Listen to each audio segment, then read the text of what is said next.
Very good evening to all of you once again. आज का class हम लोग स्टार्ट करेंगे।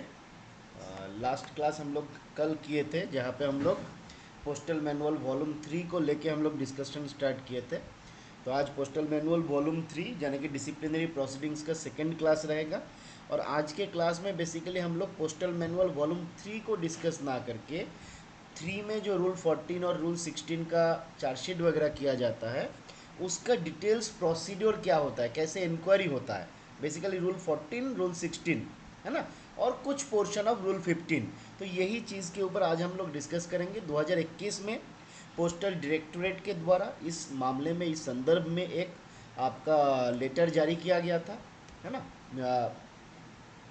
सॉरी, हम पोस्टल डायरेक्टोरेट बोल रहे हैं, हमारा डीओपीटी के द्वारा जारी किया गया था। तो ये आप देख सकते हैं डीओपीटी का उस ओएम नंबर बहुत इम्पोर्टेंट है। आप चाहते हैं तो इसको डाउनलोड भी कर सकते हैं, डाउनलोड करके भी देख सकते हैं, है ना। चलिए, देखिए अब यहाँ से ना एक चीज़ आपका और भी, आप लोगों के नोटिंग ड्राफ्टिंग के लिए जब आप प्रिपरेशन करते हैं तो उसके लिए भी आप देख सकते हैं फाइल नंबर को कैसे लिखा जाता है। जब हम लोग ड्राफ्टिंग करते हैं, कोई हम लोगों को कोई भी ऑर्डर, ऑफिस ऑर्डर हो या फिर ऑफिस मेमोरेंडम हो या फिर मान लीजिए कुछ और किसी भी प्रकार का चिट्ठी वगैरह लिखना होता है, तो वहाँ पे हम लोग कैसे फाइल नंबरिंग करेंगे वो भी आप यहाँ से देख सकते हैं, है ना। चलिए, तो ये मेरा मैटर ऑफ डिस्कशन आज है नहीं। आज हम लोग जो डिस्कस करेंगे प्रोसेस ऑफ जो डिसिप्लिनरी प्रोसीडिंग्स है उसके बारे में, ठीक है। तो हम लोग अगर डिसिप्लिनरी प्रोसीडिंग्स को देखते हैं तो दो प्रकार का केसेस होता है, दो प्रकार का इंक्वायरी होता है। एक हम लोग जानते हैं मेजर पेनल्टी होता है, मेजर पेनल्टी, और एक माइनर पेनल्टी, है ना। तो दोनों के लिए क्या प्रोसीड्यूर फॉलो होता है वो हम लोग यहाँ पे देखेंगे। तो पहले हम लोग डिस्कस करेंगे मेजर पेनल्टी के ऊपर, और मेजर पेनल्टी जब खत्म हो जाएगा उसके बाद हम लोग देखेंगे माइनर पेनल्टी को कैसे दिया जाता है। क्लियर है, आगे बढ़े। अब देखिए ये फ्लो चार्ट आपको दिया हुआ है, क्या क्या बताया जा रहा है। चलिए, तो पहला आपका यहाँ पे क्या बताया गया, when the disciplinary authority decides to hold a major penalty proceeding. तो पहला काम हमारा क्या हुआ, तो पहले हम लोग चार्ज ऑफिशियल जो रहता है, एक्यूज्ड ऑफिशियल जो रहते हैं, उनको हम लोग चार्जशीट इशू किए थे। चार्जशीट जो इशू किए थे, चार्जशीट हमने उनके घर पे भेजा था, है ना, उनको डिलीवरी करवाया था, और उनको बोले थे कि 15 दिन के भीतर वो क्या करेगा, रिप्लाई करेगा, है ना। और मान लीजिए 15 दिन के बाद रिप्लाई किया नहीं किया तो क्या क्या होता है वो आपका यहाँ पे बताया जाता है। तो बोला जा रहा है कि जब डिसिप्लिनरी अथॉरिटी डिस्को लगेगा, मान लीजिए वो उनके घर पे भेजा, इंक्वायरी रिपोर्ट हुआ, पहले तो डिसिप्लिनरी अथॉरिटी क्या करेगा, आईए का सॉरी जो हमारा प्रिलिमिनरी इन्वेस्टिगेशन के लिए एक ऑफिसर को अपॉइंट करेंगे कि भाई तुम जाओ प्रिलिमिनरी इंक्वायरी करो। अगर अदरवाइज वो खुद से ये इंक्वायरी करेगा, और करने के बाद क्या करेगा, वो डिसाइड करेगा based on the preliminary investigation report whether any inquiry is needed to held और नॉट, है ना, कि कोई इंक्वायरी करना है या नहीं, आपका डिटेल्स में कोई प्रोसीडिंग होगा या नहीं, माइनर होगा मेजर होगा, ये डिसिप्लिनरी अथॉरिटी डिसाइड करता है। तो बोला जा रहा है व्हेन द डिसिप्लिनरी अथॉरिटी, थोड़ा बड़ा कर देते हैं हम, क्या बोला जा रहा है, when the disciplinary authority decides to hold a major penalty proceeding. जब डिसिप्लिनरी अथॉरिटी को ये लगता है कि ना हमको क्या करना है, एक मेजर पेनल्टी प्रोसीडिंग करना है, तो वहां पे क्या करेगा, वो चार्जशीट इशू करेगा, है ना। हम लोग देखे थे 311 कॉन्स्टिट्यूशन ऑफ इंडिया का 311 हम लोग देखे थे कि जब हम किसी को पेनल्टी देंगे तो पेनल्टी देते वक्त हमको बताना होगा किस अपराध के लिए हम उनको दंड दे रहे हैं, और ये कौन बताएगा, तो ये हमारा चार्जशीट बताएगा, है ना। और बोला जा रहा है कि जब भी ये चार्जशीट इशू करेगा तो उस चार्जशीट को अप्रूव करना होता है, उस चार्जशीट में साइन करना रहता है। क्या बोला जा रहा है, देखिए बोला जा रहा है the disciplinary authority has to approve the chargesheet, उस चार्जशीट को अप्रूव करना रहता है। और अगर प्रेसिडेंट जो है डिसिप्लिनरी अथॉरिटी है, तो प्रेसिडेंट के बिहेफ में कोई दूसरा ऑफिसर जो है उसमें साइन करेंगे। If the president is the disciplinary authority, an officer authorised under article 77 का 2 of constitution of India, constitution of India में जो हमारा आर्टिकल 77 का 2 है उसमें ऑथेंटिक किया गया कि भाई इनके बिहाफ में कौन साइन करेगा, तो वो साइन करेंगे। अगर प्रेसिडेंट डिसिप्लिनरी अथॉरिटी नहीं है तो जो भी हमारा डिसिप्लिनरी अथॉरिटी होगा, it is mandatory for the disciplinary authority to sign in the chargesheet. बिना साइन किए हुए कोई चार्जशीट इशू नहीं किया जाएगा, है ना। तो ये बात यहाँ पे बताया गया है। कहाँ पे बताया गया? तो ये हमारा सीसीए रूल के रूल 14 के 3 में ये प्रोविजन दिया गया है, ठीक है। अब आते हैं हम लोग अगला प्रोविजन पे। क्या बताया गया? बोला जा रहा है चार्जशीट जब इशू होगा उसके बारे में क्या बोला जा रहा है? The disciplinary authority shell deliver A copy of the article of charges, statement of imputation of misconduct और misbehaviour, list of documents and witness by which each article of charges is proposed to be sustained।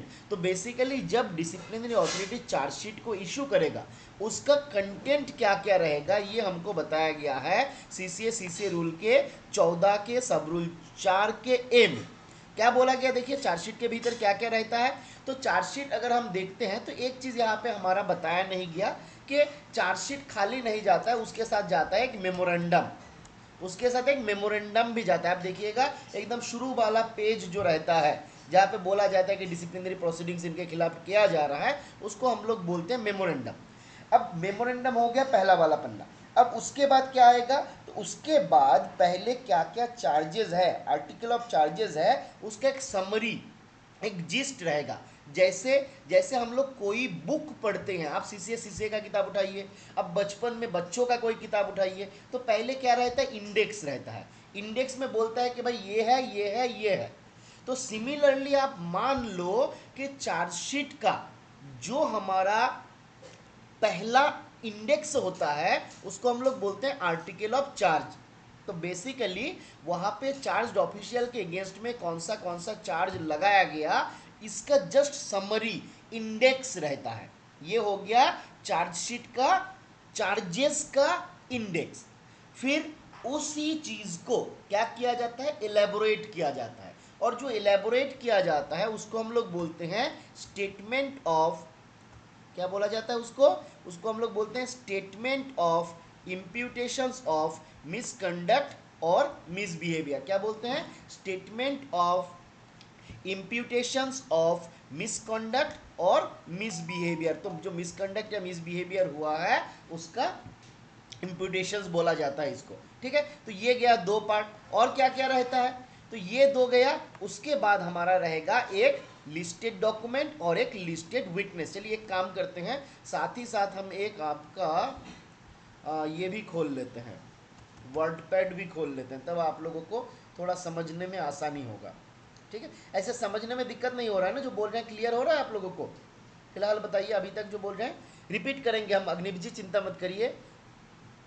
बचपन में हम एक teacher के पास पढ़ते थे, तो वो टीचर हमको हम लोग जब पढ़ते थे हमारा कभी सिलेबस कंप्लीट नहीं होता था, क्योंकि हम लोग एक एक चीज़ को इतना डिटेल्स में पढ़ते थे।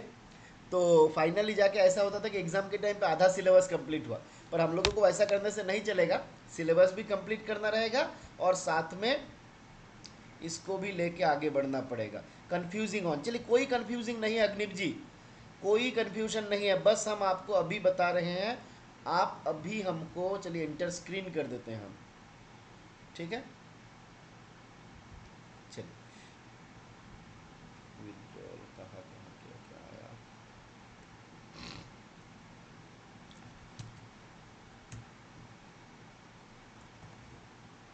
मेरा बात ध्यान से सुनिए। पहला केस क्या हुआ था? पहले कंप्लेन होता है, जब भी कोई हमारा इनिशिएट होता है प्रोसीडिंग, नॉर्मली क्या होता है? कंप्लेंट होता है। और ड्यूरिंग इंक्वायरी कोई इरेगुलरिटी पता चलता है। जैसे जैसे मान लीजिए जब इंस्पेक्शन के लिए गए किसी ऑफिस में और वहाँ पे जाके देखे कि किसी पासबुक में फ्रॉड हुआ है, तो ये कहाँ पे पता चलेगा? इंस्पेक्शन के दौरान। मान लीजिए आप विजिट में गए हो या फिर कोई मैटर पे आप इंक्वायरी कर रहे थे तो उस दौरान पता चल गया। या फिर सबसे ज़्यादा केसेस जो होते हैं कंप्लेन, जब पब्लिक कंप्लेन होता है किसी के अगेंस्ट में तो हम लोग उसके डिटेल्स इंक्वायरी करते हैं, तभी जाके फ्रॉड हो या दूसरा जो भी प्रोविजन हो वो पता चलता है। तो मान लीजिए कि कोई कंप्लेन हो गया, हम मान लेते हैं कि किसी के अगेंस्ट में complain against against accused official, ठीक है, कि कोई भी एक्यूज्ड ऑफिशियल है उसके अगेंस्ट में क्या हुआ, कोई कंप्लेन हुआ। तो जब कंप्लेन होगा तो कंप्लेन किसके पास होगा, तो कंप्लेन होगा मान लीजिए जो हमारा डिसिप्लिनरी अथॉरिटी है उनके पास होगा। जैसे हमारा सुपरिटेंडेंट साहब है, उनके पास कंप्लेन हुआ। अब जब सुपरिटेंडेंट के पास कंप्लेन हुआ तो सुपरिटेंडेंट क्या करेंगे, आइदर खुद जांच कर सकते हैं, इंक्वायरी कर सकते हैं, और ये किसी को अपॉइंट कर सकता है for the purpose of inquiry. किसको करेगा, मान लीजिए इंस्पेक्टर को करेगा कि भाई तुम जाओ इस मैटर का इंक्वायरी करो। अब इंस्पेक्टर जब इंस्पेक्शन करेगा, करने के बाद क्या करेगा, रिपोर्ट सबमिट करेगा, है ना। इंस्पेक्टर क्या करेगा, यहाँ पे प्रिलिमिनरी इंक्वायरी, यहाँ पे इंस्पेक्टर ने क्या किया, प्रिलिमिनरी इंक्वायरी किया, और उसके बाद preliminary investigation report, preliminary investigation report, and चलिए इसको और ये कर लेते हैं, सबमिट्स प्रिलिमिनरी इन्वेस्टिगेशन रिपोर्ट। अब किसके पास करेगा, टू द डिसिप्लिनरी अथॉरिटी। तो हमारा जो इंस्पेक्टर साहब है उन्होंने इन्वेस्टिगेशन किया और करने के बाद एक रिपोर्ट सबमिट किया जो हमारा डिसिप्लिनरी अथॉरिटी है उनके पास। अब जब ये रिपोर्ट हमारा डिसिप्लिनरी अथॉरिटी के पास जाएगा तो डिसिप्लिनरी अथॉरिटी क्या करेगा, डिसिप्लिनरी अथॉरिटी क्या करेगा, इस रिपोर्ट को अच्छे से गो थ्रू करेगा, बहुत बेहतरीन ढंग से इसको पढ़ेगा, है ना, गो थ्रू इट। और उसके बाद यहाँ पे उनके मन में ये ख्याल आता है, ये सोच आता है कि मान लीजिए किसी ने 2 लाख का मिस अप्रोप्रिएशन किया, मॉनिटरी इन्वॉल्वमेंट है, 2 लाख छोड़िए 2,000 का ही किया, मॉनिटरी इन्वॉल्वमेंट है ना, या फिर कुछ इस प्रकार का घटना है। तो यहाँ पे इसको पढ़ने के बाद disciplinary authority decides whether to issue minor और मेजर पेनल्टी चार्जशीट। क्या हुआ, तो जब उन्होंने इस रिपोर्ट को पढ़ा, इन्वेस्टिगेशन रिपोर्ट को पढ़ा, और इस इन्वेस्टिगेशन रिपोर्ट पढ़ने के बाद वो डिसाइड किया कि माइनर पेनल्टी का चार्जशीट करेंगे या मेजर पेनल्टी का चार्जशीट करेंगे। बेसिकली यहाँ पे ये डिसाइड कर लेता है क्वांटम ऑफ पनिशमेंट, कितना पनिशमेंट हम उनको देंगे, ये डिसाइड कर लेता है। यहाँ पे करने के बाद क्या करेगा, करने के बाद ये इशू करेगा चार्जशीट, है ना। तो यही हम लोग थोड़ी देर पहले देख रहे थे, कहा गया भैया अमर, ये तो देखिए यहाँ पे क्या बोला गया, चलिए थोड़ा लाल कर लेते हैं इसको। देखिए क्या बोला जा रहा है, when the disciplinary authority decides to hold a minor और मेजर पेनल्टी प्रोसीडिंग। तो यहाँ पे क्या हुआ, इसने डिसाइड किया कि नहीं माइनर नहीं है, अपराध जो है गंभीर है, तो हमको क्या करना है, इसको मेजर पेनल्टी करना है, तो मेजर पेनल्टी का चार्जशीट इशू करेगा। तो मेजर पेनल्टी जब करना है तो यहाँ पे हमारा क्या बताया गया, यहाँ पे हमारा बताया गया about the issuance of chargesheet, कि चार्जशीट को हम कैसे इशू करेंगे, है ना। तो वही बात देखिए यहाँ पे हमारा बोला गया, हम क्या करेंगे, यहाँ पे चार्जशीट इशू करेंगे बाय डिसिप्लिनरी अथॉरिटी। अब जब डिसिप्लिनरी अथॉरिटी ने क्या किया, चार्जशीट इशू करेगा, उस दौरान बोला गया अगर डिसिप्लिनरी अथॉरिटी प्रेसिडेंट है, अगर डिसिप्लिनरी अथॉरिटी प्रेसिडेंट है तो बोला गया कॉन्स्टिट्यूशन ऑफ इंडिया जो है उसका आर्टिकल 77 के 2 ने एम्पावर किया कि अगर प्रेसिडेंट डिसिप्लिनरी अथॉरिटी होगा तो चार्जशीट में साइन कौन करेगा, है ना, साइन कौन करेगा, तो प्रेसिडेंट के बिहाफ में जिसको ऑथोराइज किया वो साइन करेगा। अदर केसेस में क्या होगा, डिसिप्लिनरी अथॉरिटी विल साइन, तो यहाँ पे डिसिप्लिनरी अथॉरिटी को साइन करना रहेगा। तो ये हुआ मेरा पहला, चार्जशीट में साइन कौन करेगा, अर्थात यहाँ पे डिसिप्लिनरी अथॉरिटी को अप्रूव करना रहता है चार्जशीट को, डिसिप्लिनरी अथॉरिटी को अप्रूव करना रहता है चार्जशीट को। अब ये जो मेरा चार्जशीट बनेगा इसका कंटेंट क्या क्या होता है, तो पहला हम लोग इसको बोलते हैं मेमोरेंडम। क्या बोलते हैं, मेमोरेंडम। मेमोरेंडम कैसा होता है, मेरे पास अगर रहता तो हम आपको दिखा देते अभी, चलिए एक देख लेते हैं मेमोरेंडम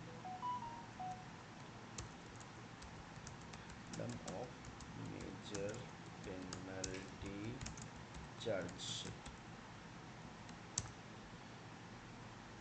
चलिए यहाँ पे तो मुझे लग रहा है मिलेगा नहीं, कोई सैंपल अगर रह जाता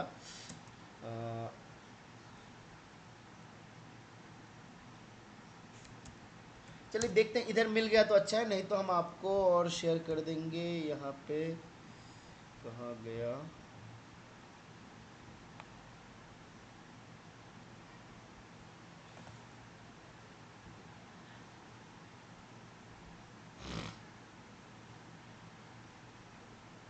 चलिए तो इसको लेके चिंता करने का कुछ है नहीं, हम आपको एक काम करते हैं, आज रात को ही भेज देंगे। सीसीए का किताब आपके पास होगा, सीसीए का किताब अगर है तो उस किताब में आपका प्रोफॉर्मा दिया हुआ है, ठीक है। इसको बस इतना ही आप पहले समझ लीजिए कि ये कोई मुश्किल चीज़ है नहीं, इसका प्रोफॉर्मा बनाया हुआ है, ठीक है।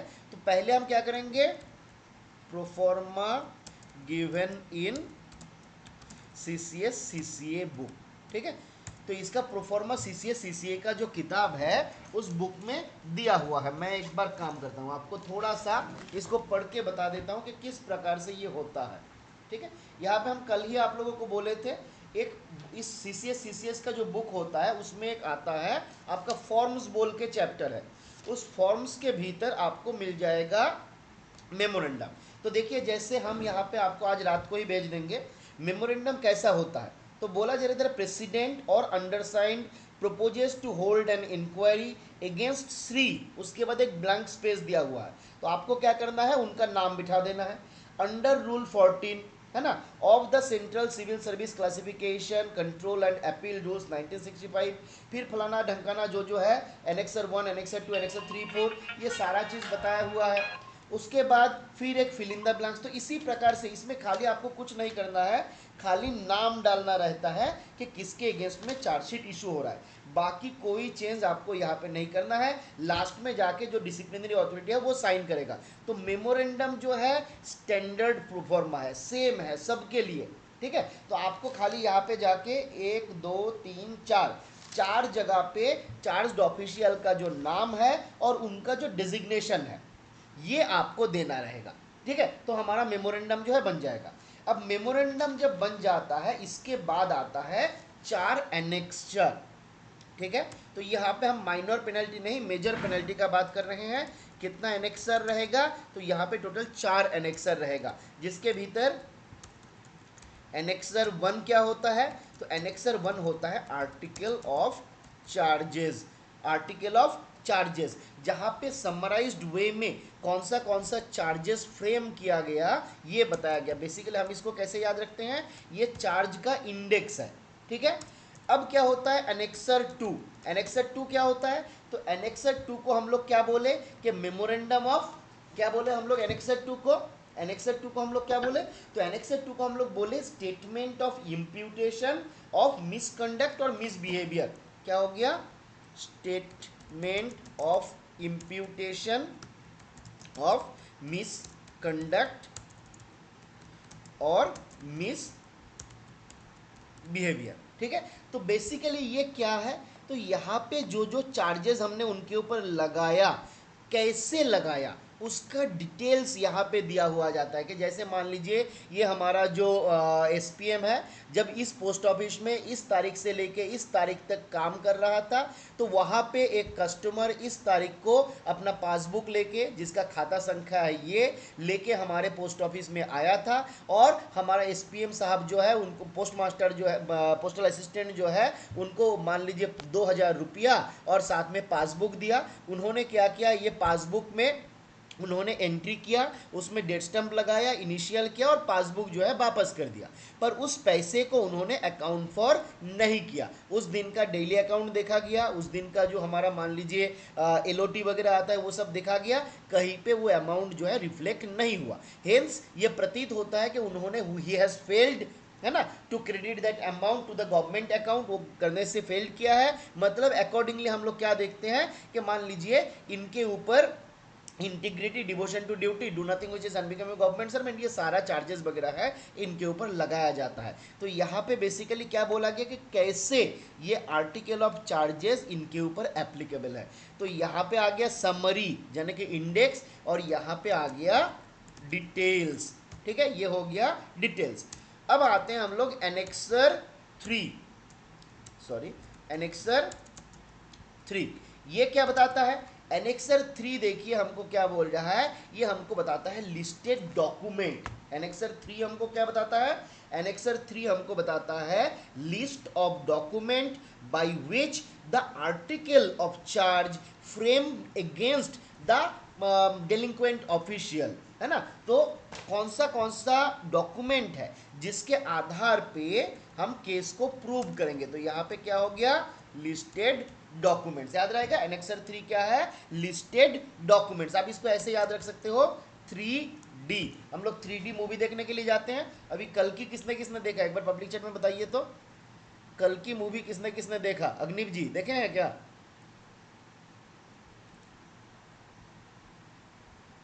कहाँ चले गए सब देवी और सजनों? Not yet. क्या करते हैं आप लोग? वक्त बर्बाद करते हैं। अभी तक नहीं देखा किसी ने? किसी ने देखा? अगर देखा है तो हाँ बोल दीजिए एटलीस्ट। अरे सब पढ़ाई लिखाई में डूबा हुआ लग रहा है। चलिए कभी हंस भी लिया करो। हमारा अजय देवगन जी ने बोले हैं ना, कभी हंस भी लिया करो। चलिए, तो जो भी हो, देखो या ना देखो ये आपके ऊपर है, ठीक है। बस बात मेरा ये है, हमको याद रखना है 3D। 3D क्यों? क्योंकि एनेक्सर 3 में लिस्टेड डॉक्यूमेंट रहता है ना। उसके बाद आ जाते हैं हम लोग एनेक्सर 4। ये क्या बताता है?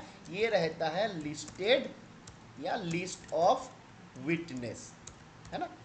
यहाँ पे जो विटनेस रहता है उसका लिस्ट रहता है ना। तो देखिए पूरा चीज यहाँ पे बोला गया, भाई तुमने गलती किया, तुम्हारे खिलाफ आरोप है, और आरोप क्या क्या है तो हम एनेक्सर 1, 2 वगैरह में हम बताएंगे। और इसके लिए तुमको समय दिया जाता है 15 दिन का। ये चिट्ठी मिलने के बाद बेसिकली आप इसको मेमोरेंडम को ऐसे याद रख सकते हो, ये क्या है? ये है फॉरवर्डिंग लेटर। ये है फॉरवर्डिंग लेटर। जब भी हम कोई चीज, मतलब मान लीजिए कुछ एक साथ में 2 3 4 आइटम भेजते हैं, उसके साथ क्या करते हैं? फॉरवर्डिंग लेटर इशू करते हैं। तो आप मेमोरेंडम को मान लो कि ये फॉरवर्डिंग लेटर है, ठीक है। किसका? कि ये 4 जो एनेक्सर 1 2 3 4 जा रहा है ना, इसको भेजा जा रहा है। इसके लिए मेमोरेंडम जो है ये फॉरवर्डिंग लेटर है। तो ये फॉरवर्डिंग लेटर हो गया मेमोरेंडम। आर्टिकल 1 हो गया, हम एनेक्सर 1 हो गया हमारा इंडेक्स। एनेक्सर 2 हो गया इंडेक्स का डिटेल्स लिस्ट। और एनेक्सर 3 हो गया हमारा 3D में लिस्टेड डॉक्यूमेंट। और जो जो विटनेस है, जिसके गवाह के आधार पर the case is suppose to be proved, उनको कहाँ पे रखा जाएगा? तो उनको रखा जाएगा एनेक्सर 4 में। क्लियर हुआ ये वाला? बताइए अभी हमको, अभी ये क्लियर हुआ या नहीं? List of document by which the case is about to be prove. Clear है अग्निव जी? आप सवाल पूछ रहे थे, जवाब दे रहे थे, हम समझ नहीं पा रहे। चलिए आगे बढ़े।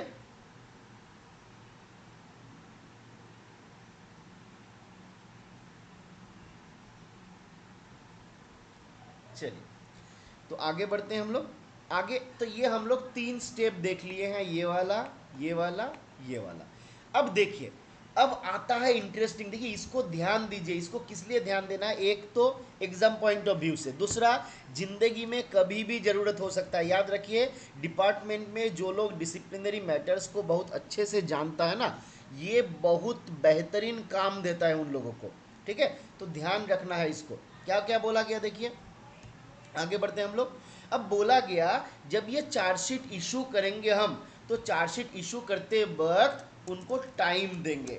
टाइम टू गवर्नमेंट सर्वेंट, यानी कि चार्ज्ड ऑफिशियल, यानी कि एक्यूज्ड ऑफिसर, है ना। एक्यूज्ड ऑफिसर को हम टाइम देंगे। कितने दिन का टाइम देंगे? हम 15 डेज का एट ए टाइम, है ना। इनिशियली हम 15 डेज का टाइम देंगे।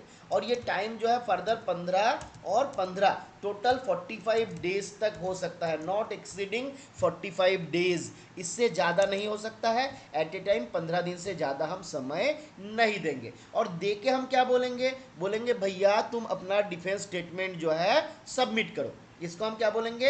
अपना डिफेंस स्टेटमेंट सबमिट करने के लिए। इसी डिफेंस स्टेटमेंट को हम लोग बोलते हैं WSD, मतलब रिटेन स्टेटमेंट ऑफ डिफेंस। क्या बोलते हैं? रिटेन स्टेटमेंट ऑफ डिफेंस, ठीक है।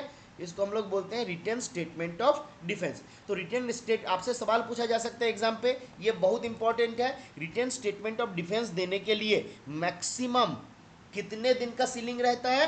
15 दिन का। एट ए टाइम कितना दिन? आपका 15 दिन करके। सॉरी, मैक्सिमम कितना है? 45 days. Witness, document, divisional head decide कर देगा। चलिए, दिव्यज्योति कुंडू जी ने सवाल पूछा है कि विटनेस डॉक्यूमेंट जो है डिविजनल हेड डिसाइड करेगा कि नहीं। तो देखिए बेसिकली फंडा क्या है, डिसाइड तो वही करेंगे पर कैसे करेंगे। तो एक आता है प्रिलिमिनरी इन्वेस्टिगेशन रिपोर्ट, जिसमें बोला जाता है आयोग जो हमारा इंक्वायरी ऑफिसर रहता है, जैसे मान लीजिए हमारा आईपीपीजी है ना, या फिर मान लीजिए कंसर्न सब डिवीजन का जो आईपी है, वो क्या करेगा, इस इंक्वायरी रिपोर्ट को बनाएगा। और बनाने के बाद कि इस टाइम पे जब बनाएगा, लास्ट क्लास में हम लोग डिस्कस किए थे, याद करके देखिए कि यहाँ पे विटनेस को एग्जामिन करेगा, है ना, एग्जामिन करेगा, फिर रिकॉर्ड को सीज करेगा, है ना, बहुत सारा रिकॉर्ड होगा जिसको ये सीज करेगा। फिर इसी प्रकार से और भी चीज़ रहेगा, जैसे मान लीजिए हम किसी एक पासबुक का फ्रॉड के बारे में डिस्कस कर रहे हैं, तो यहाँ पे क्या होगा, यहाँ पे मान लीजिए जो पासबुक है वो हमारा आ जाएगा लिस्टेड डॉक्यूमेंट के भीतर, है ना, लिस्टेड डॉक्यूमेंट के भीतर क्या क्या आ जाएगा, तो जो पासबुक में फ्रॉड हुआ है वो पासबुक आ जाएगा, पिनाकिल का रिपोर्ट आ जाएगा, है ना, पिनाकिल का रिपोर्ट आ जाएगा, मान लीजिए जिसको हम लोग एलओटी भी बोल सकते हैं, लिस्ट ऑफ ट्रांजैक्शन वगैरह उस दिन का, वो आ जाएगा, है ना। इस प्रकार से मान लीजिए कोई दूसरा स्टेटमेंट लिया गया, किसका स्टेटमेंट लिया गया, स्टेटमेंट ऑफ कस्टमर, है ना, या अकाउंट होल्डर, जो अकाउंट होल्डर था उनका स्टेटमेंट रहेगा। तो इसी प्रकार से जो डिफरेंट डॉक्यूमेंट है, बेसिकली यहाँ पे किसी को ठीक कर देना नहीं है, यहाँ पे डिसिप्लिनरी अथॉरिटी का रोल ये रहता है कि वो देखेगा कौन सा डॉक्यूमेंट के आधार पे केस प्रूव हो सकता है। तो जो जो डॉक्यूमेंट रेलिवेंट है, जिसके आधार पे केस प्रूव होगा, वो सबको डाला जाएगा लिस्ट ऑफ डॉक्यूमेंट में, है ना, लिस्टेड डॉक्यूमेंट में। और जो जो आदमी का, जो जो पर्सन का, जो जो व्यक्ति के एविडेंस के आधार पे केस प्रूव होगा, वो आ जाएगा लिस्टेड विटनेस में। ठीक है, तो यहाँ पे फिक्स कर देने वाला बात अलग से कुछ है नहीं। तो चार्जशीट जब इशू होगा, अब देखिए बात क्या है, डिसिप्लिनरी अथॉरिटी ही चार्जशीट इशू करता है, तो डिसिप्लिनरी अथॉरिटी लिख देता है वहाँ पे कौन सा डॉक्यूमेंट रिलीवेंट है, डिसिप्लिनरी अथॉरिटी लिखता है कौन कौन हमारा विटनेस रहेगा। तो आप बोल सकते हो कि डिसिप्लिनरी अथॉरिटी फिक्स कर देगा कि कौन सा डॉक्यूमेंट रहेगा, कौन सा विटनेस रहेगा, पर ये फाइनल नहीं है। मान लीजिए आपको पीओ बनाया गया, तो पीओ को अगर लगता है कि नहीं इसमें और कुछ डॉक्यूमेंट को ऐड करना है और किसी को विटनेस में जोड़ना है, तो वो भी ये करवा सकता है। ठीक है, चलिए, तो यहां तक मैं उम्मीद करता हूं क्लियर है। आगे बढ़ते हैं। अब देखिए ये written statement of defence submit करेगा कौन, चार्ज ऑफिशियल सबमिट करेंगे।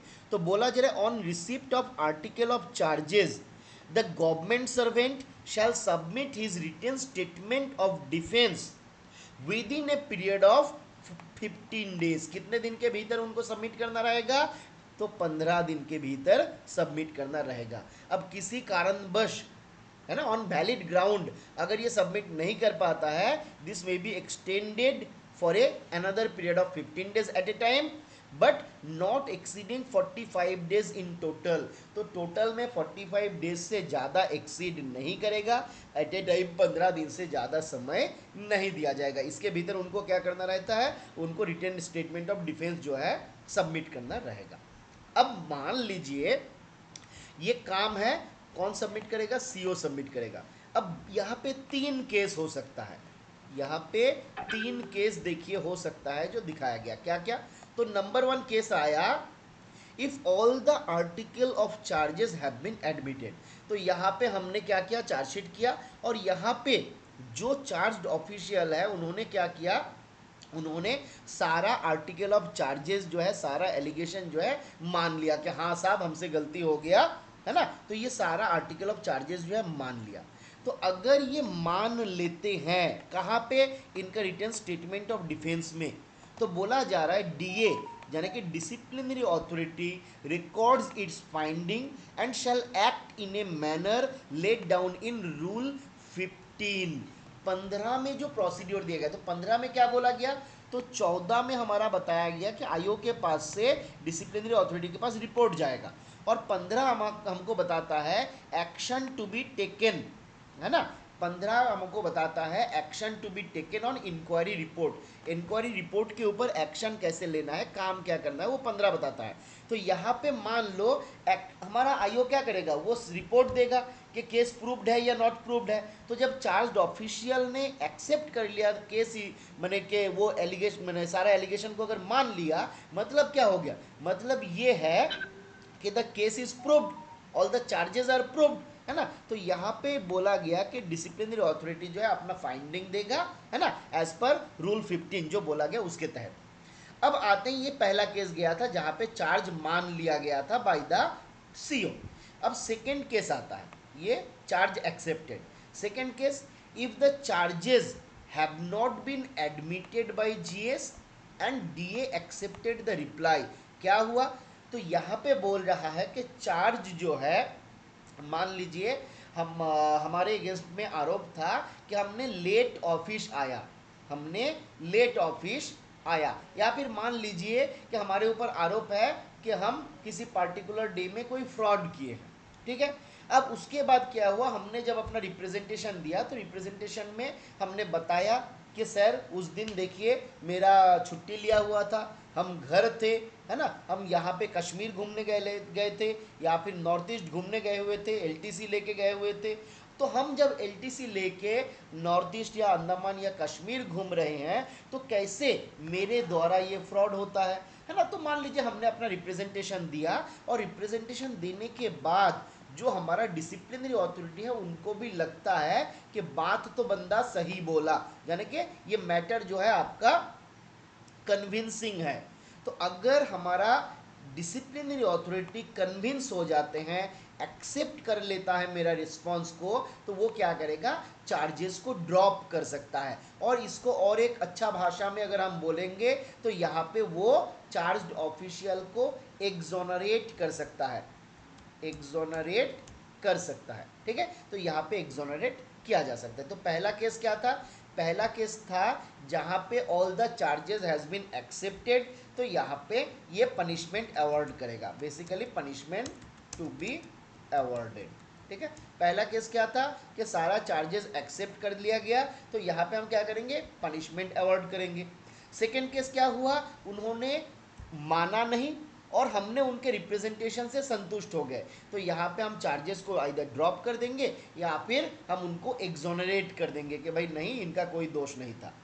तीसरा केस आता है, देखिए बोला गया either does not admit the charge और does not submit the written statement of defence. तो इन्होंने क्या किया, चार्ज को एक्सेप्ट नहीं किया, इन्होंने चार्ज को एक्सेप्ट नहीं किया, या फिर उन्होंने अपना रिटर्न स्टेटमेंट ऑफ डिफेंस जो 15 दिन के भीतर या मैक्सिमम 45 डेज के भीतर दिया जाता है वो दिया ही नहीं।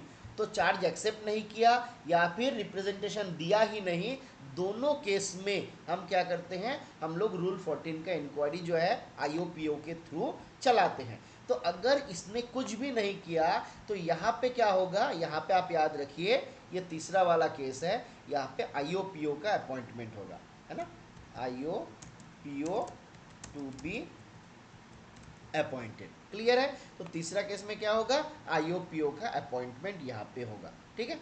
तीन केस क्लियर है, क्या क्या हो सकता है एक बार कंफर्म करिए।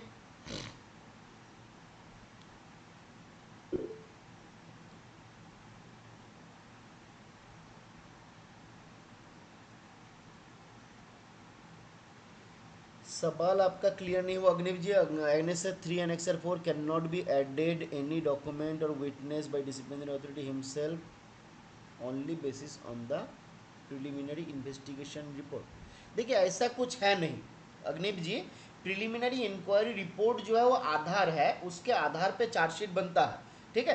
पर ऐसा कोई बाउंडेशन नहीं है, डिसिप्लिनरी अथॉरिटी को अगर कोई दूसरा डॉक्यूमेंट लगता है कि रेलिवेंट है तो वो ऐड कर सकता है। क्योंकि क्या होता है, आप देख लीजिएगा, अगर आप डिसिप्लिनरी प्रोसीडिंग को देखते हो तो चार्जशीट में कहीं भी किसी भी जगह पे प्रिलिमिनरी इंक्वायरी रिपोर्ट का जिक्र नहीं रहता है ना। प्रिलिमिनरी इंक्वायरी रिपोर्ट अगर नहीं भी हो, वो अगर कर सकता है तो कर सकता है, कोई ऐसा इशू नहीं है।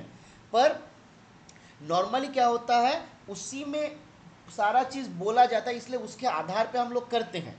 पर आप बाउंडेड नहीं हो, प्रिलिमिनरी इन्वेस्टिगेशन रिपोर्ट जो है उसके ऊपर बाउंडेड नहीं हो, ठीक है। उसके मतलब उसका कोई इसके साथ लेन देन नहीं है। इवन और एक बात हमको बता देते हैं हम आप लोगों को, याद रखिएगा, अगर आप कभी भी चार्जशीट इशू करते हैं डिवीजन ऑफिस में तो आप ही लोगों को करना रहता है, तो never mention about preliminary inquiry, never mention about preliminary inquiry in your chargesheet, ठीक है। ये बहुत इंपॉर्टेंट बात मैं आपको बता रहा हूं, किसी को मतलब ये हमेशा याद रखना है, कभी भी प्रिलिमिनरी इंक्वायरी हुआ है ये बात भी चार्जशीट पे नहीं आना चाहिए। प्रिलिमिनरी इंक्वायरी का क्या रिपोर्ट था, क्या रिजल्ट था, कुछ नहीं लाना है आपको। चार्जशीट में जो जो डॉक्यूमेंट मिला, कहाँ से मिला, कैसे मिला, कुछ फर्क नहीं पड़ता है, ठीक है। आपके पास है डॉक्यूमेंट जेन्युइन है, बस लगा दीजिए, इसको लेके कोई चिंता करने का आवश्यकता नहीं है। याद रखिएगा, प्रिलिमिनरी इंक्वायरी रिपोर्ट हम पीआईआर लिख ले हैं, can not be claimed by charged official. Charged official preliminary inquiry report को क्लेम भी नहीं कर सकता है if you have not mentioned it in your chargesheet. अगर आपने चार्जशीट में मेंशन नहीं किया तो ये प्रिलिमिनरी इंक्वायरी रिपोर्ट मांग नहीं सकता, पर अगर आपने चार्जशीट में मेंशन कर दिया तो ये प्रिलिमिनरी इंक्वायरी रिपोर्ट को भी मांग सकता है। इसलिए ध्यान रखिएगा, कभी भी प्रिलिमिनरी इंक्वायरी रिपोर्ट को इसका आधार नहीं बनाना है, ठीक है। मतलब लिखित में नहीं बनाना है, बनेगा तो सारा इसी के आधार पे, पर कभी भी ये पिक्चर में नहीं आएगा, है ना। ये क्या है आप ऐसे याद रखिए, पीआईआर जो है ये होता है डायरेक्टर, पीआईआर जो होता है ये होता है फिल्म का डायरेक्टर, है ना। क्यों, ये भाई कभी सामने नहीं आता। सामने कौन आता है, सारा जो एक्टर है, एक्ट्रेस है ना, ये लोग सामने आते हैं, ये लोग एक्टिंग करता है। तो ये बाबू साहब सामने नहीं आएंगे, ये पीछे रहेंगे, हमको इसके बारे में कभी कुछ नहीं बोलना है। याद रहेगा, ये वाला बात याद रहेगा ना। देखिए जो जो बात बोल रहा हूँ याद रखिएगा। क्या होता है ना, ज़्यादातर केस में हमारा डिसिप्लिनरी प्रोसीडिंग जब कोर्ट में जाता है तो वीक हो जाता है। वीक क्यों हो जाता है, क्योंकि प्रॉपर प्रोसीड्योर हम लोग फॉलो नहीं करते हैं। प्रॉपर प्रोसीड्योर अगर फॉलो नहीं करेंगे, कहीं पे भी प्रोसीड्यूरल लैकुना रह जाएगा तो कोर्ट क्या करेगा, तुरंत आपके खिलाफ जजमेंट दे देगा। जैसे हम आपको थोड़ी देर पहले यहाँ पे दिखाए कि 15 दिन का समय दिया जाना चाहिए, है ना, मिनिमम 15 दिन का समय उनको दिया जाना चाहिए। तो मान लीजिए आपने 15 दिन के बदले 5 दिन का समय दे दिया, कुछ कुछ लोग तो 3 दिन का भी समय दे देते हैं। तो यहाँ पे क्या होगा, नेचुरल जस्टिस के खिलाफ हो जाएगा। ये चार्ज ऑफिशियल सीधा कोर्ट में जाएगा और जाके बोलेगा, जज साहब हमको तो रीजनेबल अपॉर्चुनिटी नहीं मिला, सफिशिएंट टाइम नहीं मिला कि हम अपना रिप्रेजेंटेशन बना पाए, क्योंकि इन्होंने 5 दिन का ही समय दिया और उसके बाद काम खत्म कर दिया। फिर मान लीजिए आप अगर रीजनेबल ग्राउंड कोई दे रहा है, फिर भी आप उसको टाइम नहीं दे रहे हो, तो वहाँ पे भी आपके अगेंस्ट में जा सकता है। एक बात मैं आपको बता रहा हूँ, इसको याद कर लीजिए। अगर ये याद करिएगा, बात याद रखिएगा, तो आपका केस हमेशा कोर्ट में मजबूत होगा। गिव एज मच अपॉर्चुनिटी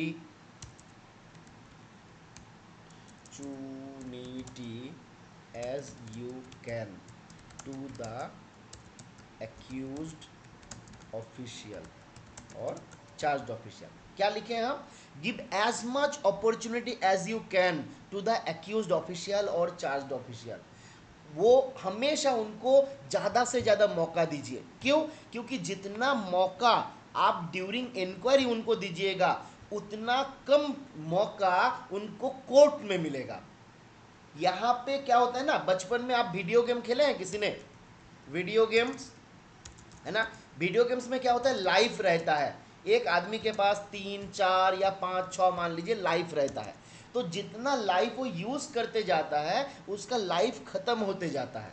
तो आप याद रखो कि आप अगर उनको ड्यूरिंग इंक्वायरी मौका देते रहते हैं, मतलब उसका लाइफ लाइन ख़त्म होते जा रहा है।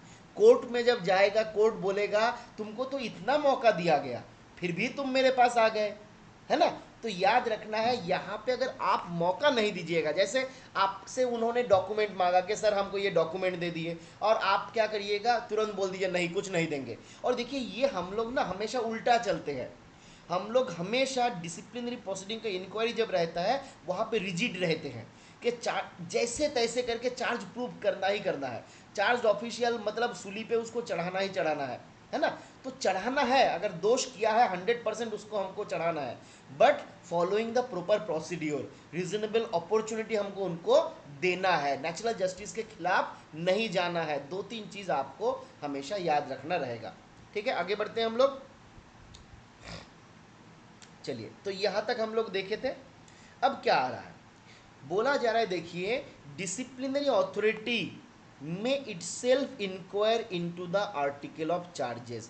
तो एग्जाम पे कभी कभी सवाल आता है, क्या disciplinary authority as inquiry officer काम कर सकता है? Whether the disciplinary authority may function as IA? Yes और नो में जवाब दीजिए, येस और नो में जवाब दीजिए फटाफट। बिल्कुल कर सकता है, but it is not desirable. देखिए, संभव है, रूल आपको देता है मौका, पर बोला गया कि भाई ये ना लेना बेहतर है। क्यों? क्योंकि बायसनेस का एलिगेशन आ सकता है, 1 नंबर। 2 नंबर, आप ऐसा केसेस में नॉर्मली जहां पे आप डिसिप्लिनरी अथॉरिटी हो, पनिशमेंट अगर आप दे दीजिएगा तो और जाके गड़बड़ी हो जाता है ना। तो पूरा आपके ऊपर ही ये करेगा कि भाई ये आदमी हमको चार्जशीट भी हमने किया, इसने किया, इंक्वायरी भी यही किया, पनिशमेंट भी यही दिया, तो सारा काम तो यही कर रहा है, मतलब ये बायस्ड है आदमी, है ना। तो जिस कारण से प्रयास करना है कि हम लोग एज इंक्वायरी ऑफिसर काम नहीं करेंगे being a disciplinary authority, but it is possible और प्रैक्टिकल। डीए में itself inquire into the article of charges और appoint an inquiry authority. Inquiry authority हम लोग देखे थे, ये जज होता है, और प्रेजेंटिंग ऑफिसर मतलब गवर्नमेंट का वकील होता है ना। तो ये बात हमको यहाँ पे बताया गया। आगे बढ़ते हैं हम लोग। अब जीएस जब इंक्वायरी अथॉरिटी का अपॉइंटमेंट हो जाता है, यहाँ पे डिसिप्लिनरी अथॉरिटी क्या करता है, यहाँ पे डिसिप्लिनरी अथॉरिटी कुछ कुछ डॉक्यूमेंट आईओ को भेज देता है, जो लास्ट क्लास में हम लोग देखे थे, है ना। क्या क्या भेजता है, जैसे चार्जशीट भेजेगा, है ना, साथ में डिलीवरी स्लिप भेजेगा, जितना सारा हमारा रिटर्न स्टेटमेंट है उसको भेजेगा, प्रेजेंटिंग ऑफिसर का अपॉइंटमेंट का जो ऑर्डर है वो भेजेगा। तो ये सारा डॉक्यूमेंट आईओ के पास भेजेगा, और जब भेजेगा तब आईओ क्या करेगा, इंक्वायरी का डेट फिक्स करेगा। तो यहाँ पे आईओ पहला ऑर्डर करेगा गवर्नमेंट सर्वेंट को बोल के कि भाई 10 दिन के भीतर तुम मेरे पास आओ और हमसे मिलो, है ना। तो यहाँ पे पहला प्रिलिमिनरी हियरिंग के लिए, इसको हम लोग बोलते हैं प्रिलिमिनरी हियरिंग। तो पहला जब प्रिलिमिनरी हियरिंग हम लोग बोलते हैं, उसके लिए गवर्नमेंट सर्वेंट को हम बोलते हैं कि तुम आओ विद इन 10 डेज, और जो भी मतलब यहाँ पे डेट फिक्स कर देता है। और डेट बोला गया नॉर्मली जो भी टाइम हम फिक्स कर सकते हैं, बट 10 दिन से ज़्यादा नहीं, 10 दिन के भीतर हमको टाइम देना है उनको, और फर्दर इसको एक्सटेंड भी किया जा सकता है फर्दर 10 डेज के लिए। तो government servant shall appear before the IO with in 10 days as specified by the IA, है ना, जिस तारीख को बोलेगा, और within further time not exceeding 10 days as the IO may allow. तो नॉर्मली 10 + 10, 2 बार हम लोग उनको टाइम देते हैं कि भाई 10 दिन के लिए बोला, आया नहीं, बोला चलो और 10 दिन का समय दे देते हैं। तो यहाँ पे गवर्नमेंट सर्वेंट मेरे पास आएगा, मतलब आईओ के पास आएगा। और यहाँ पे गवर्नमेंट सर्वेंट को बोला गया वो मदद ले सकता है किसी दूसरे गवर्नमेंट सर्वेंट का, रिटायर्ड गवर्नमेंट सर्वेंट का, जिसको हम लोग बोलते हैं डिफेंस असिस्टेंट। क्या बोला गया, government servant may take the assistance of other government servant और लीगल प्रैक्टिशनर। तो गवर्नमेंट सर्वेंट क्या कर सकता है, दूसरा किसी गवर्नमेंट सर्वेंट का या लीगल प्रैक्टिशनर का मदद ले सकता है। अब लीगल प्रैक्टिशनर का मदद कब लेगा, तो बोला गया जब प्रेजेंटिंग ऑफिसर लीगल ऑफिसर है, तो आप लीगल प्रैक्टिशनर है तो मदद लेगा। दूसरा केस क्या हो सकता है, अपना जो डिसिप्लिनरी अथॉरिटी है उसके पास आवेदन देगा। डिसिप्लिनरी अथॉरिटी अगर एग्रीड है, मान लीजिए कि प्रेजेंटिंग ऑफिसर आपका है भी नहीं, डिसिप्लिनरी अथॉरिटी के पास आवेदन दिया, डिसिप्लिनरी अथॉरिटी अगर संतुष्ट है कि नहीं हम इनसे दे देते हैं मौका, तो बोला गया वहाँ पे भी मौका दिया जा सकता है। पर नॉर्मल सर्कमस्टेंसेस क्या है कि प्रेजेंटिंग ऑफिसर अगर लीगल प्रैक्टिशनर हो, तब जाके उनको हम लोग क्या करेंगे, आपका लीगल प्रैक्टिशनर लेने का मौका दे देंगे, जिसको हम लोग डिफेंस असिस्टेंट बोलेंगे। यहाँ तक क्लियर हुआ या नहीं बताइए,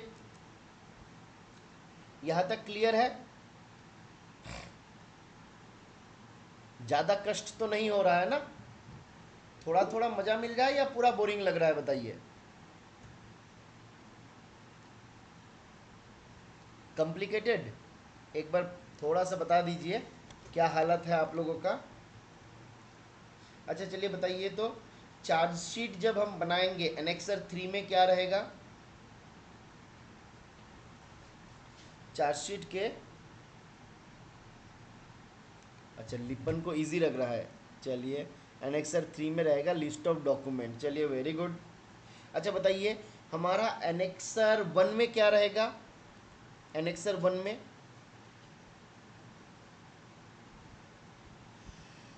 article of charges. Very good. Article of index नहीं बोलिएगा, ठीक है, वो हम याद रखने के लिए बोले हैं, but basically it is article of charges. अच्छा बताइए, एक सवाल का जवाब दीजिए, एक चार्जशीट में मैक्सिमम कितना आर्टिकल ऑफ चार्जेस हो सकता है? Maximum number of article of charges in A chargesheet. चलिए कुंडू ने बोला अनलिमिटेड, बाकी लोग? बिल्कुल अनलिमिटेड हो सकता है, कोई लिमिटेशन इसका नहीं है। ईच ऑफेंस के लिए एक एक चार्जशीट आपका हम मतलब आर्टिकल ऑफ चार्जेस हम लोग फ्रेम कर सकते हैं। अच्छा चलिए, लिपन जी पहले ऑफिशिएट कर रहे थे आईपी में, जिस कारण से, चलिए बहुत अच्छी बात है। तो आगे बढ़ते हैं हम लोग। चलिए अब क्या बोला गया? Proceedings before the inquiry authority. अब इंक्वायरी ऑथोरिटी जो प्रोसीडिंग चलाएगा वो कैसे क्या चलाएगा बताया जा रहा है। बोला जा रहा है आई शैल आस्क। देखिए अब इंक्वायरी यहाँ पे हम शुरू किए, है ना, यहाँ पे हमने पहला जो हमने क्या किया, 10 दिन के भीतर आईओ हम डिसिप्लिन जो हमारा चार्ज ऑफिशियल है उसको आईओ ने बोला कि तुम भाई मेरे पास आओ, है ना। फिर उनको बोले कि तुमको अगर डिफेंस असिस्टेंट लेना है तो डिफेंस असिस्टेंट ले लो, है ना। और उसके बाद जब उसने डिफेंस असिस्टेंट वगैरह ले लिया, उसके बाद हमने क्या किया, एक्चुअल हमारा प्रोसीड्योर जो है स्टार्ट किया, है ना। अभी भी हमारा प्रिलिमिनरी इंक्वायरी ही चल रहा है। यहाँ पे क्या प्रोसीड्योर है, बोला गया IO shall ask the government servant whether he is guilty और नॉट। तो आइए जो है वो चार्ज ऑफिशियल से पूछेगा कि क्या तुम अपना दोष जो है मानते हो या नहीं। यहाँ पे एक दो चीज़ और होता है, ठीक है, एक दो चीज़ और होता है, हम आपको थोड़ा बता देते हैं, याद रखना है। पहला सवाल भाई, आइए आइए पहला क्या सवाल पूछेगा, do you have faith on me. ये सवाल होना चाहिए पहला सवाल आईओ के द्वारा टू द सीओ। सीओ के पास ये पहला सवाल रहेगा, क्या आपको मेरे ऊपर भरोसा है। ये होगा पहला सवाल, याद रहेगा। पहला सवाल ये आप जब रहिएगा पूछना है, और इसको डेली ऑर्डर शीट में मेंशन करना है। कहाँ पे? डॉज में, डीओएस। डीओएस क्या होता है, हमारा दिन भर में क्या क्या हमने किया नहीं किया, ये सारा रहता है डेली ऑर्डर शीट में, ठीक है। तो ये पहला सवाल रहेगा। सेकेंड केस क्या करना है, to read out the charge sheet, है ना। जो हमारा चार्जशीट है उसको पढ़ के सुनाना है। किसको पढ़ के सुनाएंगे? जो हमारा चार्ज ऑफिशियल है उनको हम पढ़ के सुनाएंगे इन वर्नाकुलर लैंग्वेज, है ना। इसको हम दो भाषी या जो हमारा वर्नाकुलर लैंग्वेज हम बोलते हैं, कि मान लीजिए हिंदी में, इंग्लिश में, या फिर मान लीजिए हम उड़ीसा सर्कल से कोई है तो मान लीजिए उड़िया में, वेस्ट बंगाल से है तो बंगाली में, तो हम उनको बेसिकली चार्जशीट को समझाएंगे। ये बात को भी आप अपना आईओ रिपोर्ट में रखिए, है ना, कि ये चार्जशीट हमने उनको पढ़ के सुनाया और इसको वर्नाकुलर लैंग्वेज में पढ़ के हम उनको समझा दिए, उनको हम ये वर्नाकुलर लैंग्वेज में समझा दिए। और वहाँ पे ये भी बात लिख दीजिए कि सीओ मतलब ये एक्सेप्ट करेगा दैट दैट यहाँ पे क्या बोले हम, चलिए इधर चले जाते हैं। यहाँ पे क्या क्या हमने देखा, चलिए एक बार हम नोट कर देते हैं। यहाँ पे पहला सवाल हम पूछेंगे, do you have faith on me, है ना, क्या आपको मेरे ऊपर भरोसा है, ये पहला सवाल होगा। फिर क्या करेगा, read out the charge sheet, है ना, एंड एक्सप्लेन। मतलब रीड आउट का मतलब ये पढ़ के सुनाता है, तो एक्सप्लेन करना भी आप बोल सकते हो, एक्सप्लेन इन वर्नाकुलर लैंग्वेज, ठीक है। और एंड इसके साथ साथ याद रखना है, note that the CO has understand all the charges. ठीक है, क्यों बोल रहा है कि बाद में उसके पास कोई अपॉर्चुनिटी ना रहे कि वो बोल देगा कि हम समझ नहीं पाए थे, गड़बड़ हो गया था, ये बताने का मौका नहीं देना है। तो ये बेसिकली उसको हम क्या दे रहे हैं, रीजनेबल अपॉर्चुनिटी, है ना, अपॉर्चुनिटी हम उनको दे रहे हैं, अपॉर्चुनिटी, है ना। तो हम बेसिकली यहाँ पे उनको रीजनेबल अपॉर्चुनिटी दे रहे हैं, और ये सारा बातें हम लोग क्या करेंगे, मेंशन करेगा IO, mention IO in his daily order sheet. Daily order sheet क्या होता है, दिन भर का जो डिटेल्स होता है, हमने क्या क्या किया। जैसे मान लीजिए उसको इस तरीके से हम लोग प्रिपेयर करते हैं कि आज 20 तारीख को इस जगह पे हमारा इस दिनांक के दिया गया लेटर के आधार पे ये इंक्वायरी जो है कंडक्ट किया गया था। इस इंक्वायरी में चार्ज फलाना, फिर मान लीजिए प्रेजेंटिंग ऑफिसर ये, फिर हमारा एजीएस ये, विटनेस ये इस जगह पे हमारा मौजूद थे।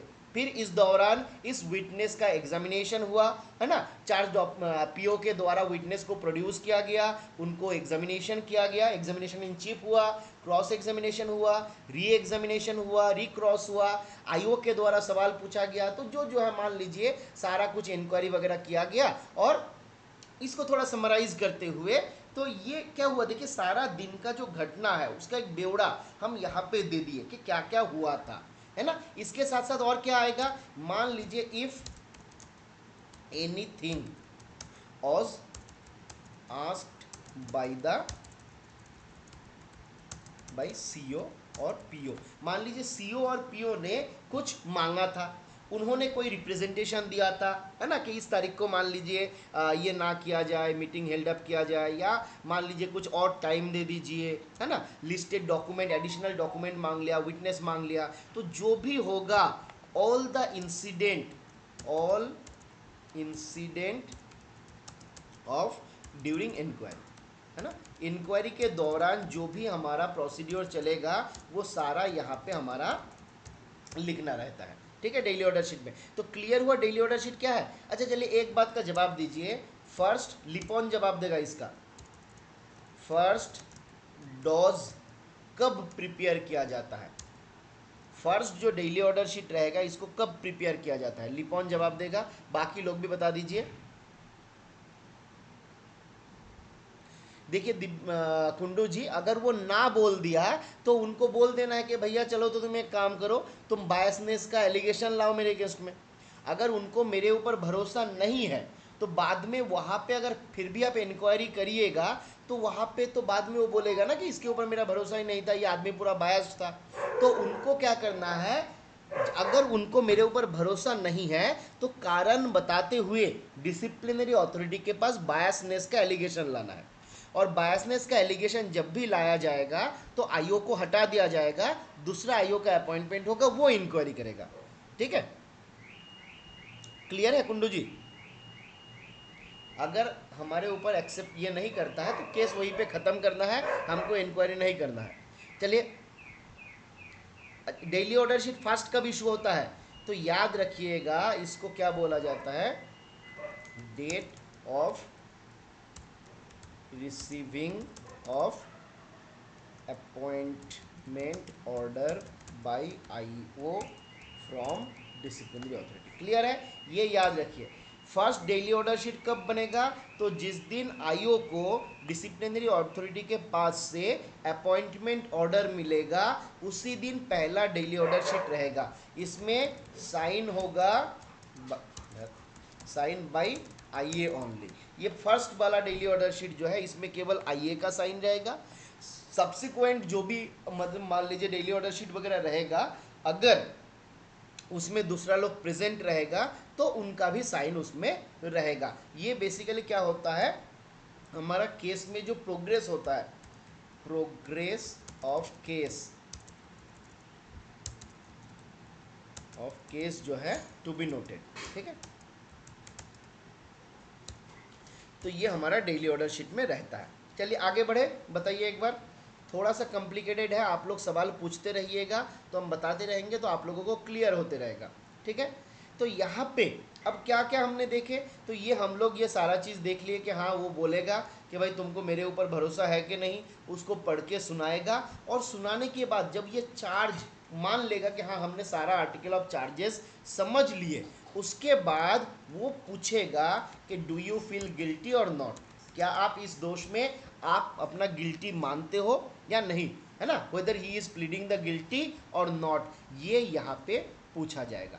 अब यहाँ पे मान लीजिए अगर वो गिल्टी मान लेता है ना, यहाँ पे अगर गिल्टी मान लेता है, I shall record the plea, क्या बोला जा रहा है, if he pleads the guilty, अगर वो दोष अपना मान लेता है of any of the article of charges, मान लीजिए 5 आर्टिकल था, 2 आर्टिकल का वो तो मान लिया कि हाँ सर ये दोनों गलती हमने किया था, बाकी नहीं किया था, तो यहाँ पे उनका ये बात जो है रिटर्न रिकॉर्ड किया जाएगा, डेली ऑर्डर शीट में ये रिकॉर्ड किया जाएगा, और हम लोग क्या करेंगे, उस आर्टिकल के ऊपर कोई फर्दर इंक्वायरी नहीं होगा। ठीक है, the IA shell record the plea, आइए ये डेली ऑर्डर शीट में लेगा, sign the record and obtain the signature of the government servant thereon, तो गवर्नमेंट सर्वेंट का जो सिग्नेचर है वो भी लेगा। तो नॉर्मल केसेस में क्या होता है, बहुत जगह पे अलग अलग प्रोसीड्योर फॉलो है, एक हम डेली ऑर्डर शीट में अगर खाली ये बात मेंशन कर दिया कि हाँ उनके द्वारा गिल्टी जो है मान लिया गया,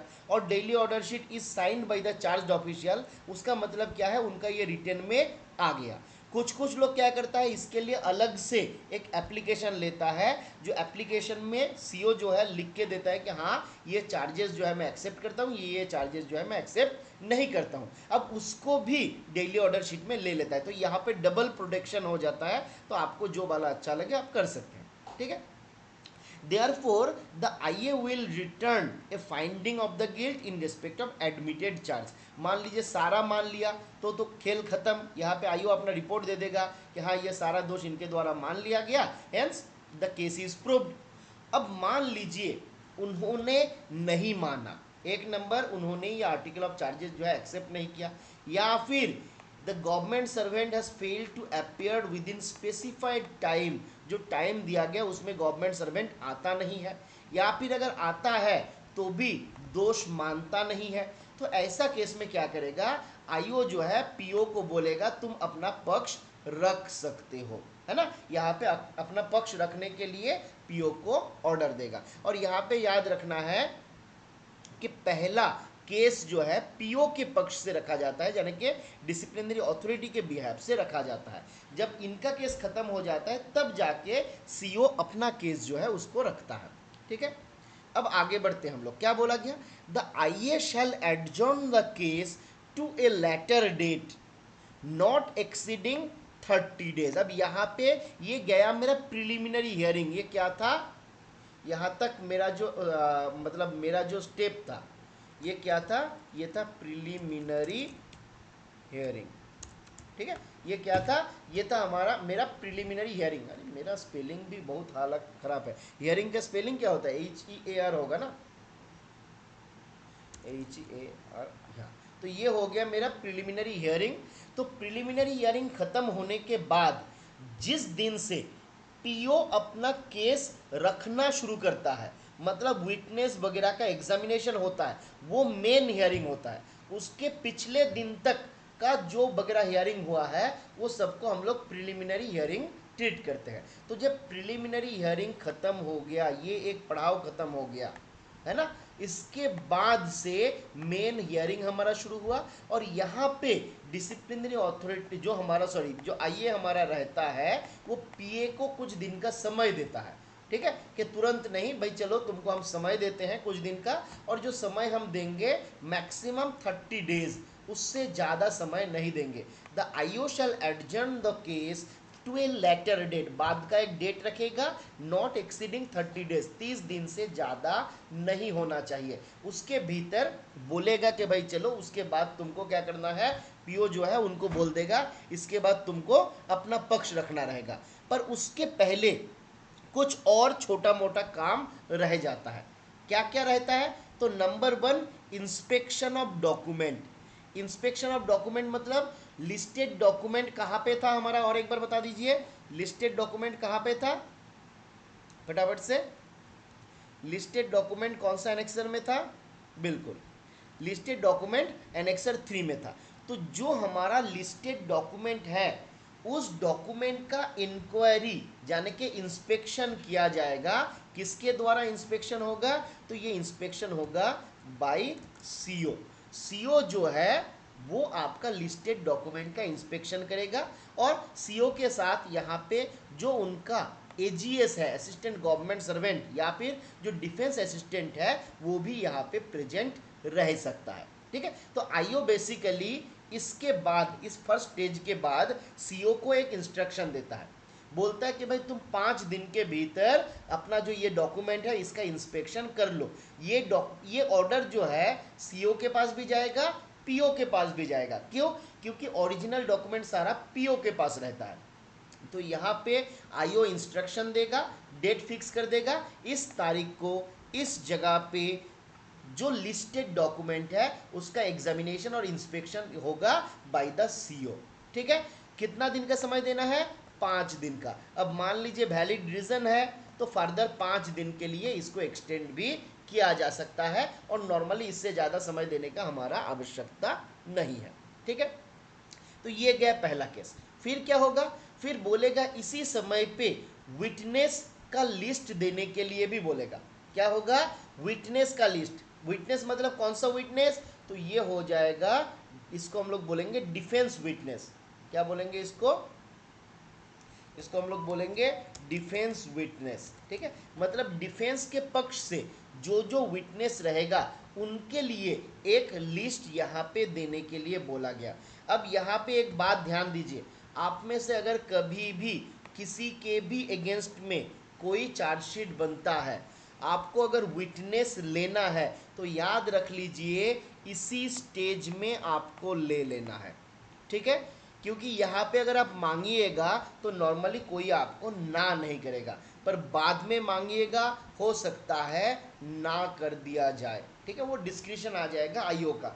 ठीक है, तो यहाँ पे अगर आप विटनेस मांगिएगा तो आपको दे दिया जाएगा। अब यहाँ पे हमने और एक चीज़ देखेंगे आगे थोड़ी देर में। एक तो विटनेस होता है, फिर क्या बोला गया? give a notice within 10 days of the order or within such further time not exceeding 10 days as the IO may allow for the discovery or production of any document which are in the possession of government। तो ये क्या हुआ? पहला हमने मांगा defence witness. Basically ये क्या होता है? Additional witness. ये हो गया एडिशनल विटनेस। अब यहाँ पे क्या बोल रहा है? ये बोल रहा है एडिशनल डॉक्यूमेंट्स, है ना, कि कोई भी हमारा केस हमारे खिलाफ है तो उसको इन हमारे मतलब डिफेंड करने के लिए हमको कुछ एडिशनल डॉक्यूमेंट का भी आवश्यकता हो सकता है। तो यहाँ पे बताया गया एडिशनल डॉक्यूमेंट के लिए भी। समय कितने दिन के लिए?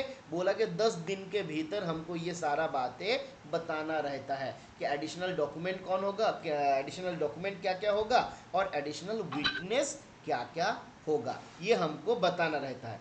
अब यहाँ पे मैं एक चीज़ आपको बोल देता हूँ, ठीक है, कि जब भी आप देखिए एडिशनल विटनेस को तो इशू नहीं होता है, वो आप मांगिएगा, अगर जस्टिफाइड रहेगा तो बिल्कुल आपको मिल जाएगा। पर हमेशा याद रखिए जब आप डॉक्यूमेंट या विटनेस मांग रहे हैं तो वहाँ पे 2-3 चीज़ मेंशन करना रहता है। जैसे डॉक्यूमेंट्स के केस में क्या क्या मेंशन करना रहेगा? हम पागल हो गए हैं। डॉक्यूमेंट्स के केस में क्या क्या मेंशन करना रहेगा? नंबर 1 याद रखिए, रेलिवेंसी। क्या मेंशन कर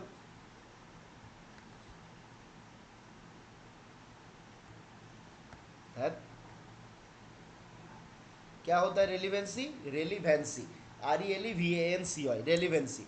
ठीक है, हमको ना लिखते लिखते मेरा स्पेलिंग बहुत घटिया हो गया और ये कंप्यूटर में बैठे बैठे एकदम आदत खराब हो गया, क्योंकि सारा चीज़ कंप्यूटर बता दे रहा है कि सही है या गलत है। रेलिवेंसी किसका? Relevancy of document. ठीक है, जो डॉक्यूमेंट है वो हम क्यों मांग रहे हैं, उसका रेलिवेंसी क्या है, केस के साथ रिलेशन क्या है, इसके आधार पे हम क्या करना चाहते हैं ना, तो ये रेलिवेंसी बताना रहता है आईओ को। फिर क्या रहेगा?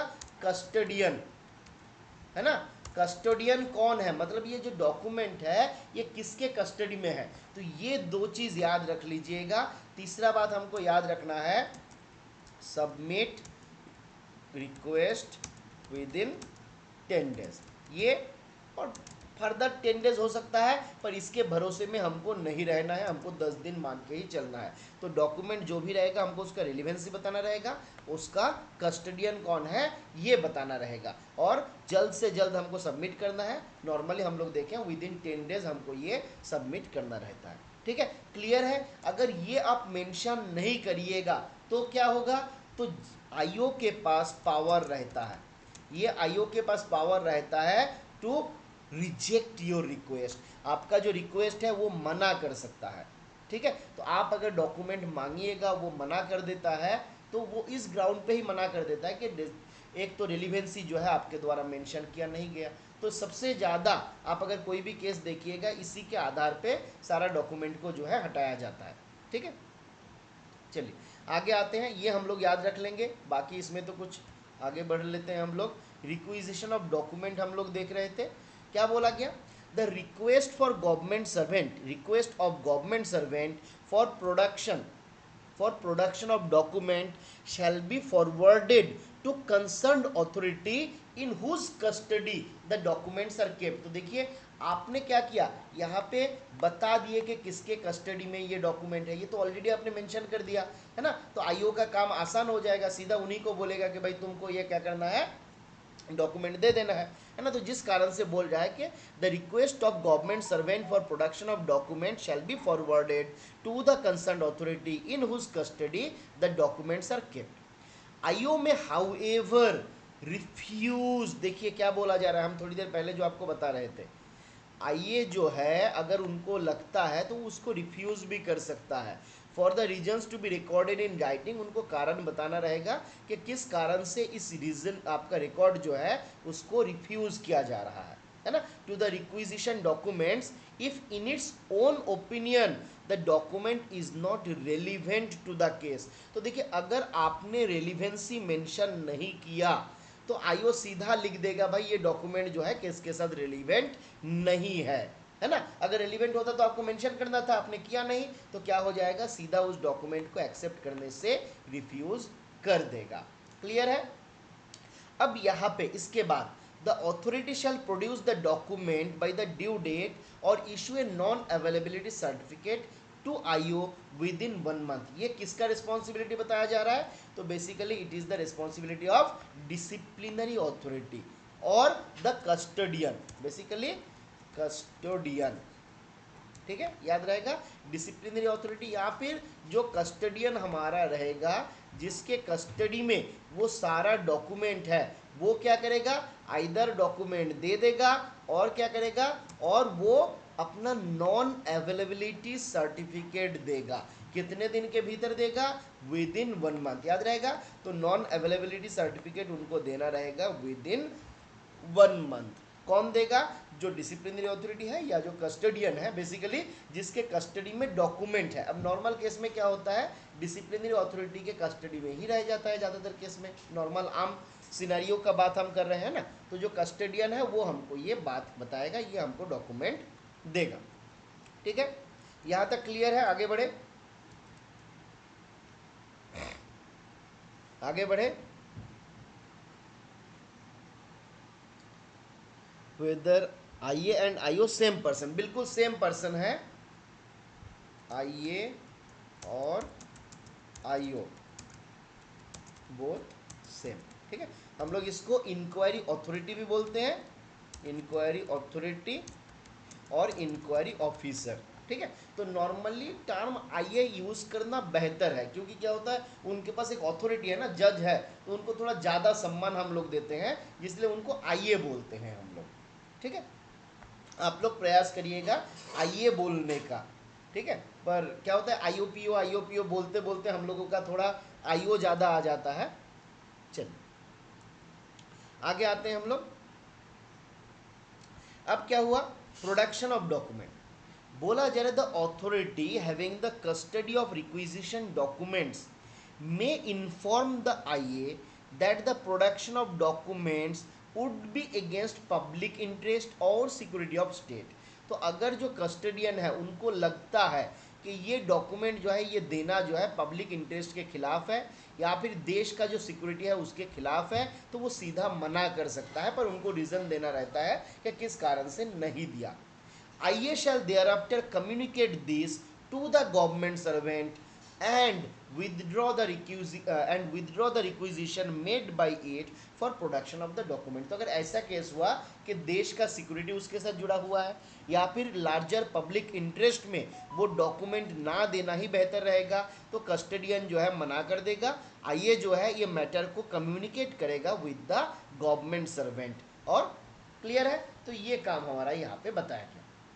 अब आते हैं हम लोग इंक्वायरी स्टेज में। यहाँ पे हमारा आ रहा है इंक्वायरी स्टेज। इसके पहले अलग से देखिए, ये हमारा था रिक्विजिशन ऑफ डॉक्यूमेंट। उसके पहले हम लोग क्या देखे थे, प्रोसीडिंग्स बिफोर द आईए का प्रोसीडिंग शुरू किया गया। रिटन स्टेटमेंट ऑफ डिफेंस हम लोग देखे थे, है ना। चलिए, तो अब हम लोग आएंगे इंक्वायरी स्टेज में। अब इंक्वायरी स्टेज में क्या होगा, तो बोला जा रहा है on the date fixed for inquiry the listed documents are to be produced by the PO. क्यों, क्योंकि जो हमारा लिस्टेड डॉक्यूमेंट है सारा ओरिजिनल में उपलब्ध है पीओ के पास, जिसलिए बोला गया जिस दिन इंक्वायरी के लिए डेट फिक्स किया जाएगा, यहाँ पे क्या होगा, जो हमारा पीओ साहब है, प्रेजेंटिंग ऑफिसर रहेंगे, उनको ये सारा डॉक्यूमेंट प्रोड्यूस करना रहेगा। ठीक है, तो पहला हुआ डॉक्यूमेंट उसको उनको प्रोड्यूस करना रहेगा। साथ में witness to be examined by the PO, जो भी उनका विटनेस रहेगा, हमारा जो पीओ है डिसिप्लिनरी अथॉरिटी के बिहाफ से जो भी स्टेट विटनेस रहेगा उनको एग्जामिन करेगा PO. Cross examined by government servant और डिफेंस असिस्टेंट, है ना। तो बेसिकली क्या होता है, जब भी कोई इंक्वायरी चलता है यहाँ पे जिसका विटनेस वो फर्स्ट क्वेश्चन करेगा, वो पहले सवाल पूछेगा। याद रहेगा, जिसका विटनेस वो पहला सवाल पूछेगा। तो मान लीजिए स्टेट विटनेस है, तो फर्स्ट सवाल कौन पूछेगा, तो हमारा पीओ पूछेगा। अब मान लीजिए डिफेंस विटनेस है ना, तो यहाँ पे पहला सवाल कौन पूछेगा, तो डिफेंस असिस्टेंट पूछेगा, है ना। तो ये पहला जो सवाल पूछा जाता है इसको हम लोग एग्जामिनेशन इन चीफ ये भी बोलते हैं। याद रहेगा, पहला जो सवाल पूछा जाता है उसको हम लोग क्या बोलते हैं, एग्जामिनेशन इन चीफ। अब जब एग्जामिनेशन इन चीफ हो जाता है उसके बाद क्या होता है, उसके बाद होता है क्रॉस एग्जामिनेशन। ठीक है, फिर क्या होता है, तो एग्जामिनेशन चीफ हो गया, क्रॉस एग्जामिनेशन हो गया, फिर क्रॉस एग्जामिनेशन के बाद होता है री एग्जामिनेशन, फिर होता है री क्रॉस एग्जामिनेशन। ठीक है, और ये प्रोसेस जो है ये प्रोसेस आपका चलते रहेगा, है ना। ये देखिए एग्जामिनेशन इन चीफ हो गया पहला वाला, मतलब पहला सवाल पूछा गया, फिर क्रॉस एग्जाम हुआ, फिर री एग्जामिनेशन हुआ, फिर रिक्रॉस हुआ, फिर री एग्जामिनेशन हुआ, फिर रिक्रॉस हुआ। तो ये वाला सिलसिला जो है चलते रहेगा। याद रहेगा, री एग्जामिनेशन जिसका विटनेस है तो स्टेट विटनेस है, तो यहाँ पे कौन सवाल पूछेगा, यहाँ पे हमारा पीओ भाई साहब पूछेगा। और उसके बाद रिक्रॉस है, ये कौन पूछेगा, तो ये हमारा डिफेंस असिस्टेंट पूछेगा। हम लोग यहाँ पे देखिए एग्जामिनेशन इन चीफ कौन पूछेगा, तो पीओ पूछेगा। फिर हमारा क्रॉस एग्जामिनेशन कौन करेगा, तो ये हमारा डिफेंस असिस्टेंट करेगा, है ना। तो ये प्रक्रिया जो है पीओ डीए ये चलते रहेगा जब तक दोनों संतुष्ट नहीं हो जाता है, एग्जॉस्ट ना हो जाता है, तब तक ये चलते रहेगा। ठीक है, और पार्टिकुलर टाइम पे जाके होगा ना, इसके पास कोई सवाल बचा हुआ है ना उसके पास कोई सवाल बचा हुआ है, तो क्या होगा, तो वो लोग अपना केस वहीं पे समाप्त करेंगे। इसके बाद याद रखिएगा, बहुत लोग नहीं करते हैं क्वेश्चन बाय आईओ या फिर आइए, तो जो इंक्वायरी ऑफिसर है वो भी विटनेस को सवाल पूछेगा to bring the fact out. तो जो ओरिजिनल फैक्ट है, जो घटना है, उसको बाहर करने के लिए यहाँ पे आईओ को सवाल पूछना रहता है। अब मान लीजिए आईओ को लगता है नहीं ऐसा कोई खास सवाल है नहीं, तो यहाँ पे ये लिख देता है नॉट रिक्वायर्ड, कि ये सवाल जो है इसका ज़रूरत नहीं पड़ा, दोनों के भीतर इतना बहस हुआ है, सारा चीज़ हमको पता चल गया है। क्लियर है। अब आता है डिफेंस विटनेस का। तो डिफेंस विटनेस का पहले होगा एग्जामिनेशन इन चीफ, कौन करेगा, तो ये करेगा आपका डिफेंस असिस्टेंट करेगा। फिर क्या होगा, तो फिर इसके बाद हम लोग क्रॉस एग्जामिनेशन करेंगे। ये कौन करेगा, ये हमारा पीओ करेगा है ना। अब क्रॉस एग्जामिनेशन हो गया, फिर री एग्जामिनेशन होगा, कौन करेगा, डिफेंस असिस्टेंट करेगा, है ना। फिर हमारा क्या हो जाएगा, री क्रॉस हो जाएगा, ये कौन करेगा, ये फिर से पीओ करेगा, और लास्ट में जाके क्या हो जाएगा, क्वेश्चन बाय आईओ, है ना, या फिर आईए। क्लियर है यहाँ तक, आगे बढ़े, बताइए।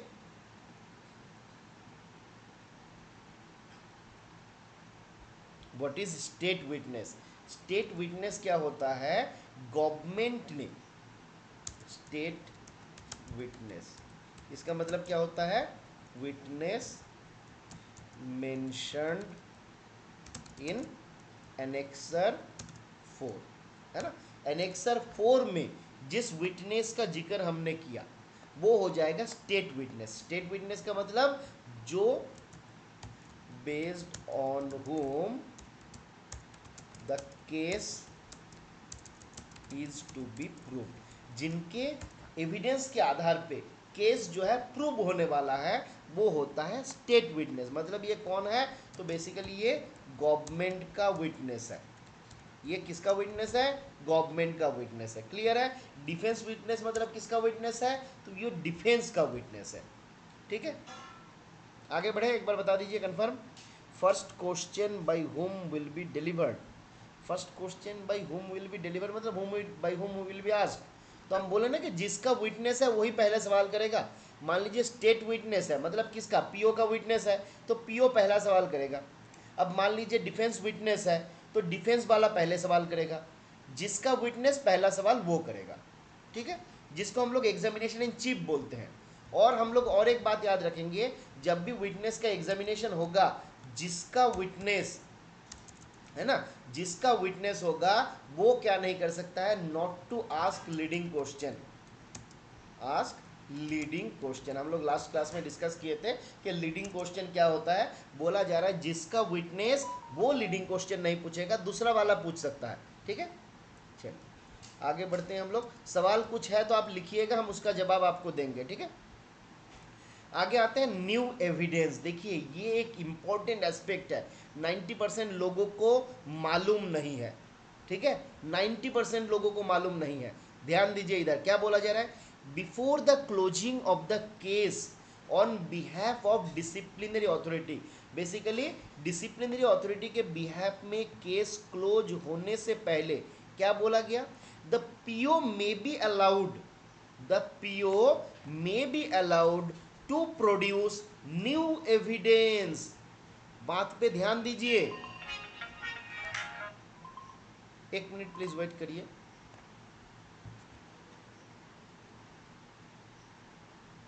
जय गोपाल, हाँ जय गोपाल। चलिए आगे बढ़े हम लोग।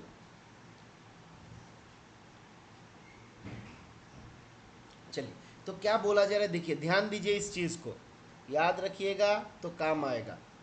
Before the closing of the case on behalf of disciplinary authority, the PO may be allowed to produce new evidence. तो न्यू एविडेंस भी पीओ प्रोड्यूस कर सकता है, और itself call for new evidence, है ना। इटसेल्फ मतलब यहाँ पे किसके बारे में बोला गया, यहाँ पे आईओ के बारे में बोला गया। तो बोला गया पीओ को अलाउ किया जा सकता है कि भाई तुम नया एविडेंस लाओ। आईओ बोल सकता है कि आईओ खुद भी नया एविडेंस मंगवा सकता है। साथ ही साथ क्या कर सकता है, रिकॉल कर सकता है, री एग्जामिन कर सकता है किसी भी विटनेस को। ठीक है, पर ये डिजायरेबल नहीं है, नॉर्मल केस में ये डिस्क्रिशन हो जाता है आईओ का। पर प्रोविजन है, अगर आईओ को आप समझा सकते हो, पटा सकते हो, तो ये ऑप्शन है। पर इसके भरोसे में नहीं रहना है, क्योंकि अगर ये आप करिएगा तो गवर्नमेंट सर्वेंट जो चार्ज ऑफिशियल है उसके पास क्या होगा, उसके पास आपका अपॉर्चुनिटी मतलब बढ़ते जाएगा कि आईओ के द्वारा एक मतलब अननेसेसरी अपॉर्चुनिटी दिया गया, ये किया गया, वो किया गया, डिस्क्रिशन का गलत फायदा उठाया गया, तो इस प्रकार से होगा। तो जिस कारण से बेस्ट ऑप्शन है पहले ही सारा विटनेस को, सारा एविडेंस को आप प्रोड्यूस कर लीजिए, सही से उसको एग्जामिन करवा लीजिए। पर ऑप्शन है, कभी अगर ऐसा केस हो रहा है कि मान लीजिए केस हाथ से जा रहा है तो यहाँ पे आप डीए को समझा बुझा के राजी करके आप नया एविडेंस जो है उसको क्रिएट कर सकते हो, मतलब मंगवा सकते हो, है ना। और साथ ही साथ क्या कर सकते हैं, हम जो रिकॉल भी कर सकते हैं, एग्जामिनेशन री एग्जामिनेशन विटनेस का करवा सकते हैं। पर ऐसा केसेस में बोला जा रहा है कि गवर्नमेंट सर्वेंट को हमको कॉपी देना रहेगा to the list of new evidence. जो भी नया एविडेंस हम यहाँ पे लाना चाहते हैं उसका एक कॉपी हमको देना रहेगा गवर्नमेंट सर्वेंट को। और साथ ही साथ उनको 3 दिन का समय दिया जाएगा। मान लीजिए कि कोई एक डॉक्यूमेंट था कि मान लीजिए जो at the time of inquiry वो मिला नहीं था, है ना, मिल नहीं रहा था, पर बाद में वो मिल गया तो उसको लाया गया इसके अंडर में। तो बोला गया जब इसको हम लोग लेंगे तो यहाँ पे क्या होगा, हम यहाँ पे सीओ यानी कि चार्ज ऑफिशियल को 3 दिन का समय देंगे। क्यों? क्योंकि वो उस डॉक्यूमेंट को देखेगा, अपना केस खुद बनाएगा, अपना पक्ष रखने के लिए भी करेगा ना। तो यहाँ पे 3 दिन का समय दिया जाता है, याद रखना है। The IO to adjourn the inquiry for 3 clear days excluding the day of adjournment and day of hearing. तो जिस दिन हमने एडजॉर्न किया और अगला जिस दिन हियरिंग होने वाला है, इसके भीतर 3 दिन का क्लियर 3 दिन का समय हमको देना रहेगा। ठीक है।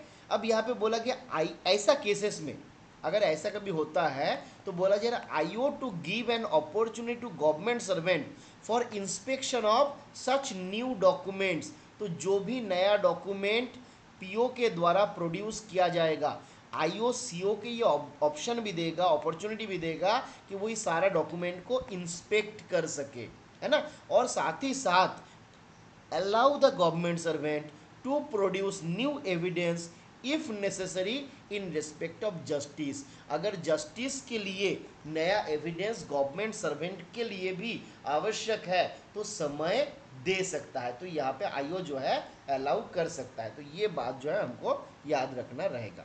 ठीक है। आगे क्या बोला गया, आगे बोला गया यहाँ तक हमारा खत्म हुआ है। मान लीजिए जो पीओ का एक केस है वो खत्म हो गया, इसके बाद हमारा गवर्नमेंट सर्वेंट का केस जो है वो शुरू होगा।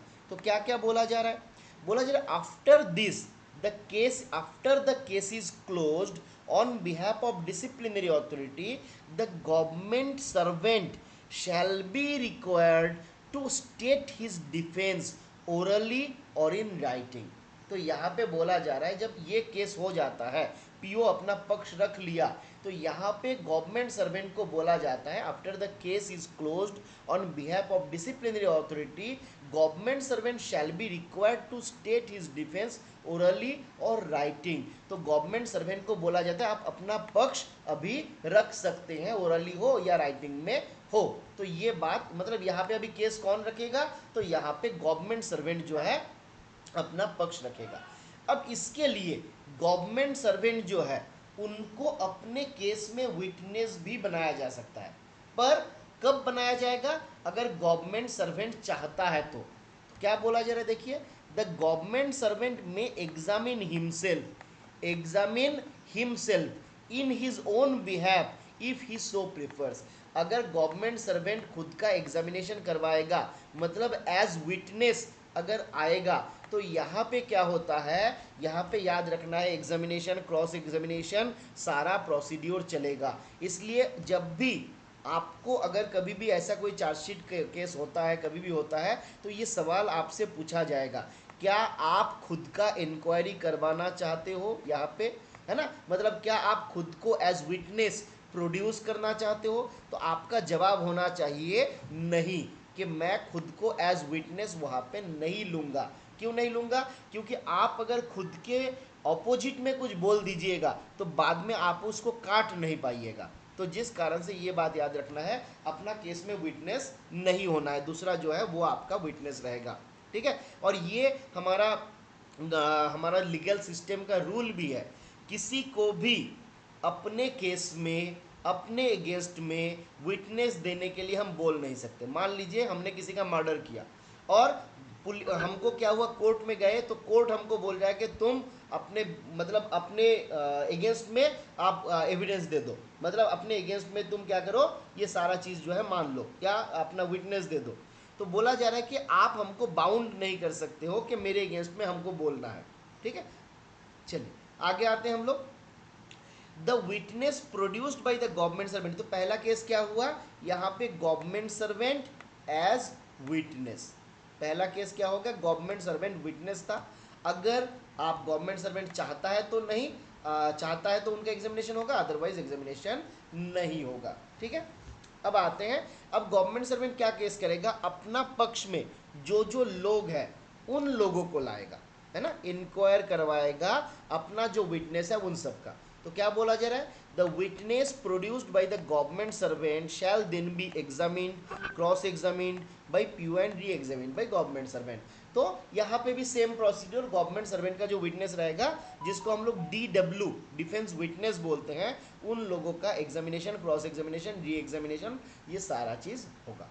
ठीक है, अब जब ये इनका पक्ष भी खत्म हो जाता है तो देखिए यहाँ पे क्या बोला गया, the IMA after the government servant closes his case. तो सारा विटनेस का एग्जामिनेशन हो गया, मतलब CO ने भी अपना केस को वहां पे छोड़ दिया कि नहीं और हमको कुछ बोलना नहीं है धर्मावतार, जो हमको बोलना था वो सारा बातें हम बोल चुके हैं। अब यहाँ पे क्या होता है, यहाँ पे होता है जनरल एग्जामिनेशन। जनरल एग्जामिनेशन किसका होगा, CO का होगा। क्या बोला जा रहा है देखिए, the IMA after the government servant closes his case shall if the government servant has not examined himself. देखिए थोड़ा सा फॉलो कीजिए इसको, अगर गवर्नमेंट सर्वेंट खुद को एग्जामिन नहीं करवाया, अगर गवर्नमेंट सर्वेंट खुद को एग्जामिन नहीं करवाया तभी जाके जनरल एग्जामिनेशन होगा, अदरवाइज जनरल एग्जामिनेशन नहीं होगा। इन दोनों में अंतर क्या है, तो अगर जनरल एग्जामिनेशन करवाया है तो यहाँ पे PO में ask question to the CO। क्यों, क्योंकि यहाँ पे CO काम कर रहा है एज विटनेस, है ना, तो PO उनको सवाल पूछ सकता है, तो एग्जामिनेशन, क्रॉस एग्जामिनेशन ये सारा चलेगा। अदरवाइज क्या होगा, अदरवाइज ये सवाल पूछने का अधिकार नहीं है। ये जो जनरल एग्जामिनेशन होगा ये कौन करेगा, ये IO करेगा। यहाँ पे PO कोई सवाल नहीं पूछ सकता, डिफेंस असिस्टेंट कुछ नहीं बोल सकता, सारा काम कौन करेगा, IO करेगा। क्लियर है, ठीक है। तो अगर CO ने अपना एग्जामिनेशन करवाया है पहले तो IO उनसे सवाल नहीं पूछ सकता है। ठीक है, आगे बढ़ते हैं, यहां तक क्लियर है, और बहुत ज़्यादा है नहीं। ये खत्म होने के बाद हम पूरा चीज़ को एक बार समरी करके भी आपको बोल देंगे। यहाँ तक क्लियर हो रहा है, दिक्कत नहीं हो रहा है ना, कंफर्म एक बार करिए। किसको किसको बहुत बोरिंग लग रहा है एक बार खाली B टाइप कर दीजिए, जिसको बहुत बोरिंग लग रहा है वो एक बार B टाइप कर दीजिए। इतना बोरिंग लग रहा है कि B भी टाइप नहीं कर रहा है। अच्छा, जिसको बोरिंग नहीं लग रहा है वो NB टाइप कर दीजिए, नॉट बोरिंग। ये भी नहीं लग रहा है, मतलब आप लोग सही से एंजॉय नहीं कर पा रहे हैं, है ना। तो ज़्यादा डेप्थ में हम लोगों को जाना है नहीं, हम लोगों को ऊपर ऊपर से जा रहा है। लास्ट पॉइंट में बी डिस्कस्ड अगेन। चलिए, अच्छा देवेन को तो बोरिंग लग रहा है, चलिए कम से कम आप लोग बोले। अच्छा, यहाँ पे हमने क्या बोला, यहाँ पे हमने बोला कि पहला यहाँ पे एक केस था, द गवर्नमेंट सर्वेंट में एग्जामिन हिमसेल्फ, 14 का 17।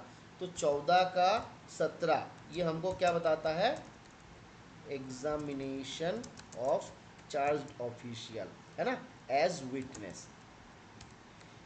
चार्ज्ड ऑफिशियल अगर चाहता है तो वो खुद को उस केस का विटनेस के रूप में प्रोड्यूस कर सकता है, जहाँ पे उनका डिटेल्स एग्जामिनेशन होगा, है ना।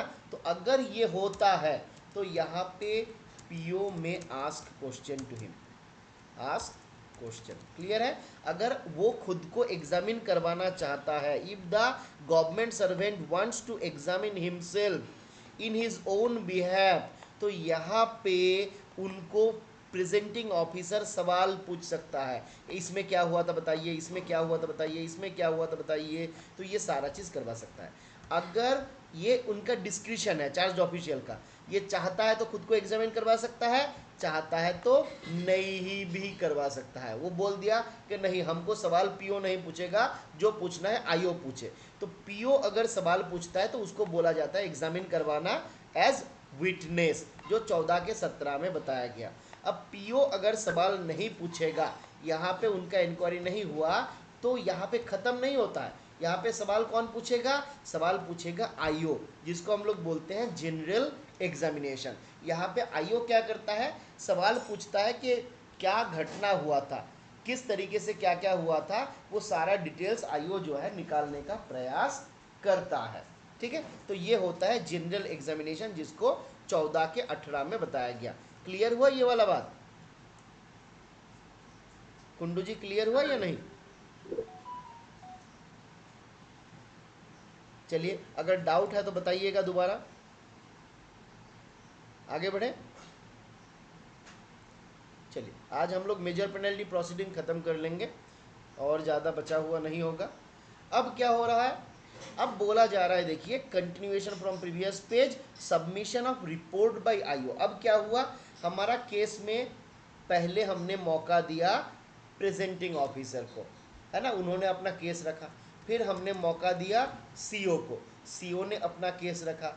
अब उसके बाद जब पीओ और सीओ ने अपना अपना केस रख दिया, अब आईओ क्या करेगा? इन दोनों को इंस्ट्रक्ट करेगा अपना रिटन ब्रीफ सबमिट करने के लिए। रिटन ब्रीफ मतलब एक को हम बोलते हैं पीओ ब्रीफ, एक को हम बोलते हैं सीओ ब्रीफ। अब सवाल होता है, पहला ब्रीफ कौन देता है? पब्लिक चैट में एक बार बताइए तो, पहला ब्रीफ कौन देगा? पीओ देगा या सीओ देगा? पहला ब्रीफ कौन सबमिट करेगा? पहला ब्रीफ जो है कौन सबमिट करेगा? तो याद रखना है, पहला ब्रीफ जो है प्रेजेंटिंग ऑफिसर सबमिट करेगा। याद रहेगा, पहला ब्रीफ प्रेजेंटिंग ऑफिसर सबमिट करेगा। और प्रेजेंटिंग ऑफिसर जब अपना ब्रीफ सबमिट करेगा, उसका एक कॉपी देगा सीओ के पास भी, अदरवाइज आईओ के पास भेज देगा, फिर आईओ सीओ के पास भेज देगा। और यहाँ पे नॉर्मली अगर आप देखिएगा तो बोला जाता है इन लोगों को 15 दिन का समय दिया जाता है ना, कि 15 दिन के भीतर आप अपना ब्रीफ जो है सबमिट करो। तो 15 दिन का समय दिया गया पीओ को, पीओ ने अपना ब्रीफ दिया, एक कॉपी सीओ के पास भेजा, सीओ को मिला, फिर सीओ 15 दिन के भीतर अपना ब्रीफ दे दिया। जब ये दोनों केस हो जाता है, उसके बाद आईओ को अपना रिपोर्ट सबमिट करना रहता है विद इन 30 डेज। नॉर्मली ये आपको डेज मिलेगा नहीं, ज़्यादातर जगह पे टाइम लिमिट में ये दिया हुआ नहीं है। सीबीसी का गाइडलाइंस है, उसमें ये दिया गया है आईओ को जब पीओ ब्रीफ और सीओ ब्रीफ मिल गया विद इन 30 डेज आईओ को ये रिपोर्ट सबमिट करना रहता है। साथ ही साथ कुछ और कंडीशन भी है, देखना रहता है कि केस जो है 6 महीने से ज़्यादा ना हो जाए, तो इस प्रकार से कुछ और भी है, पर मैक्सिमम 30 डेज के भीतर उनको ये रिपोर्ट सबमिट करना रहता है। किसके पास सबमिट करेगा? तो ये रिपोर्ट सबमिट करेगा डिसिप्लिनरी अथॉरिटी के पास, जो डीए है उसके पास ये रिपोर्ट अपना सबमिट करेगा। ठीक है, IO shall conclude the inquiry within maximum 6 month. 6 महीने के भीतर उनको ये इंक्वायरी कंप्लीट करना है। अगर किसी कारणवश ये कंप्लीट नहीं कर पाया तो रीज़न देगा कि किस कारण से नहीं कर पाया, और उसके बाद डिसिप्लिनरी अथॉरिटी से रिक्वेस्ट करेगा फर्दर 6 मंथ के लिए समय दिया जाए। ठीक है, तो नॉर्मली प्रयास रहेगा 6 महीने में ख़त्म करना, नहीं कर पाया तो फर्दर 6 महीने के लिए डीए के पास ये आपका टाइम मांगेगा। ठीक है, अब जब डीए आईओ का जो रिपोर्ट है वो जब हमारा डीए के पास आ जाता है ना, वहाँ पे क्या होगा? 15 में, देखिए यहाँ तक हमारा 14 खत्म हुआ, यहाँ तक हमारा 14 खत्म हुआ, है ना। इसके बाद क्या आता है? इसके बाद आता है rule 15, action taken on inquiry report. इसके ऊपर क्या क्या एक्शन लेना है? तो बोला जा रहा है DA after reasons to be recorded in writing में remit the case to IA for further inquiry. मान लीजिए हमारा डीए जो है आईओ का इंक्वायरी से संतुष्ट नहीं है, तो अगर वो चाहता है तो दोबारा आईओ को बोल सकता है कि यहाँ तक तो तुम्हारा ठीक था, इसके बाद गड़बड़ हुआ था, तो इसके बाद तुम दोबारा इंक्वायरी करके हमको भेजो। ठीक है, तो आईओ को दोबारा इंक्वायरी करने के लिए बोल सकता है। ठीक है, दूसरा क्या बोला गया? DA shall forward a copy of the final inquiry report together with its own tentative reasons for disagreement note if any to the government servant for submission of his representation within 15 days। IO का report जब DA के पास आ गया, उसके बाद DA हो सकता है उनसे सहमत हो या ना हो। अगर सहमत नहीं है then he will give a disagreement note, और ये डिसएग्रीमेंट नोट आईओ का रिपोर्ट, ये दोनों चीज़ मिला के भेज दिया जाएगा चार्ज ऑफिशियल के पास, ठीक है। और उनको अपना रिप्रेजेंटेशन देने के लिए बोला जाएगा 15 दिन के भीतर, याद रहेगा, 15 दिन के भीतर उनको अपना रिप्रेजेंटेशन देने के लिए दोबारा बोला जाएगा। अब यहाँ पे एक दो केस और है जो नॉर्मली हम लोगों को ज़रूरत नहीं होता है। वो क्या होता है, यूपीएससी का कंसल्टेशन।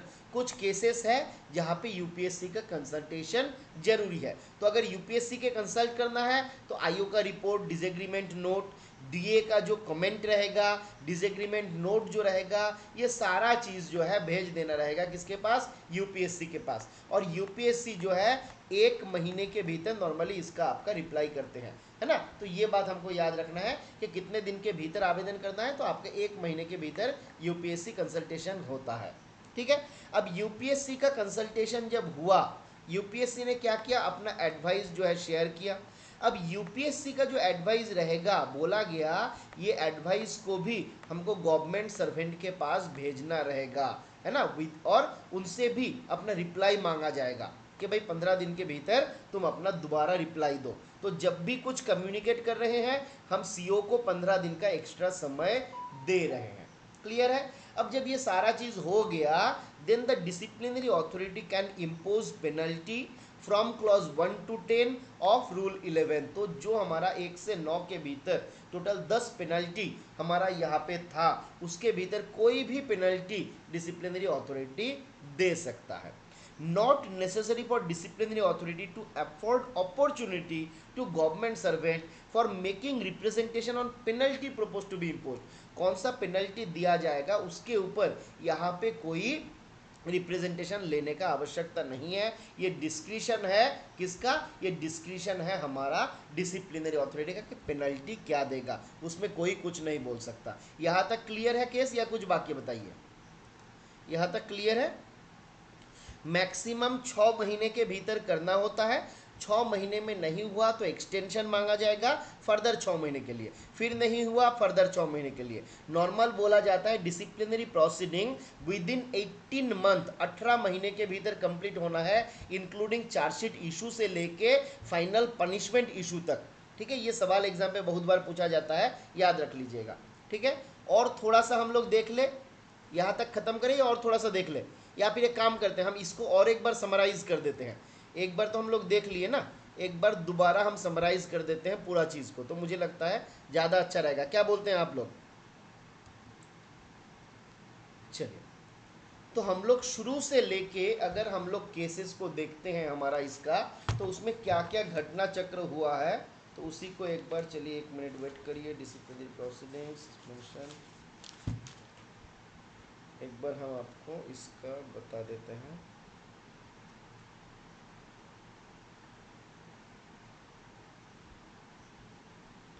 चलिए इसको छोड़ते हैं, बताते हैं हम लोग।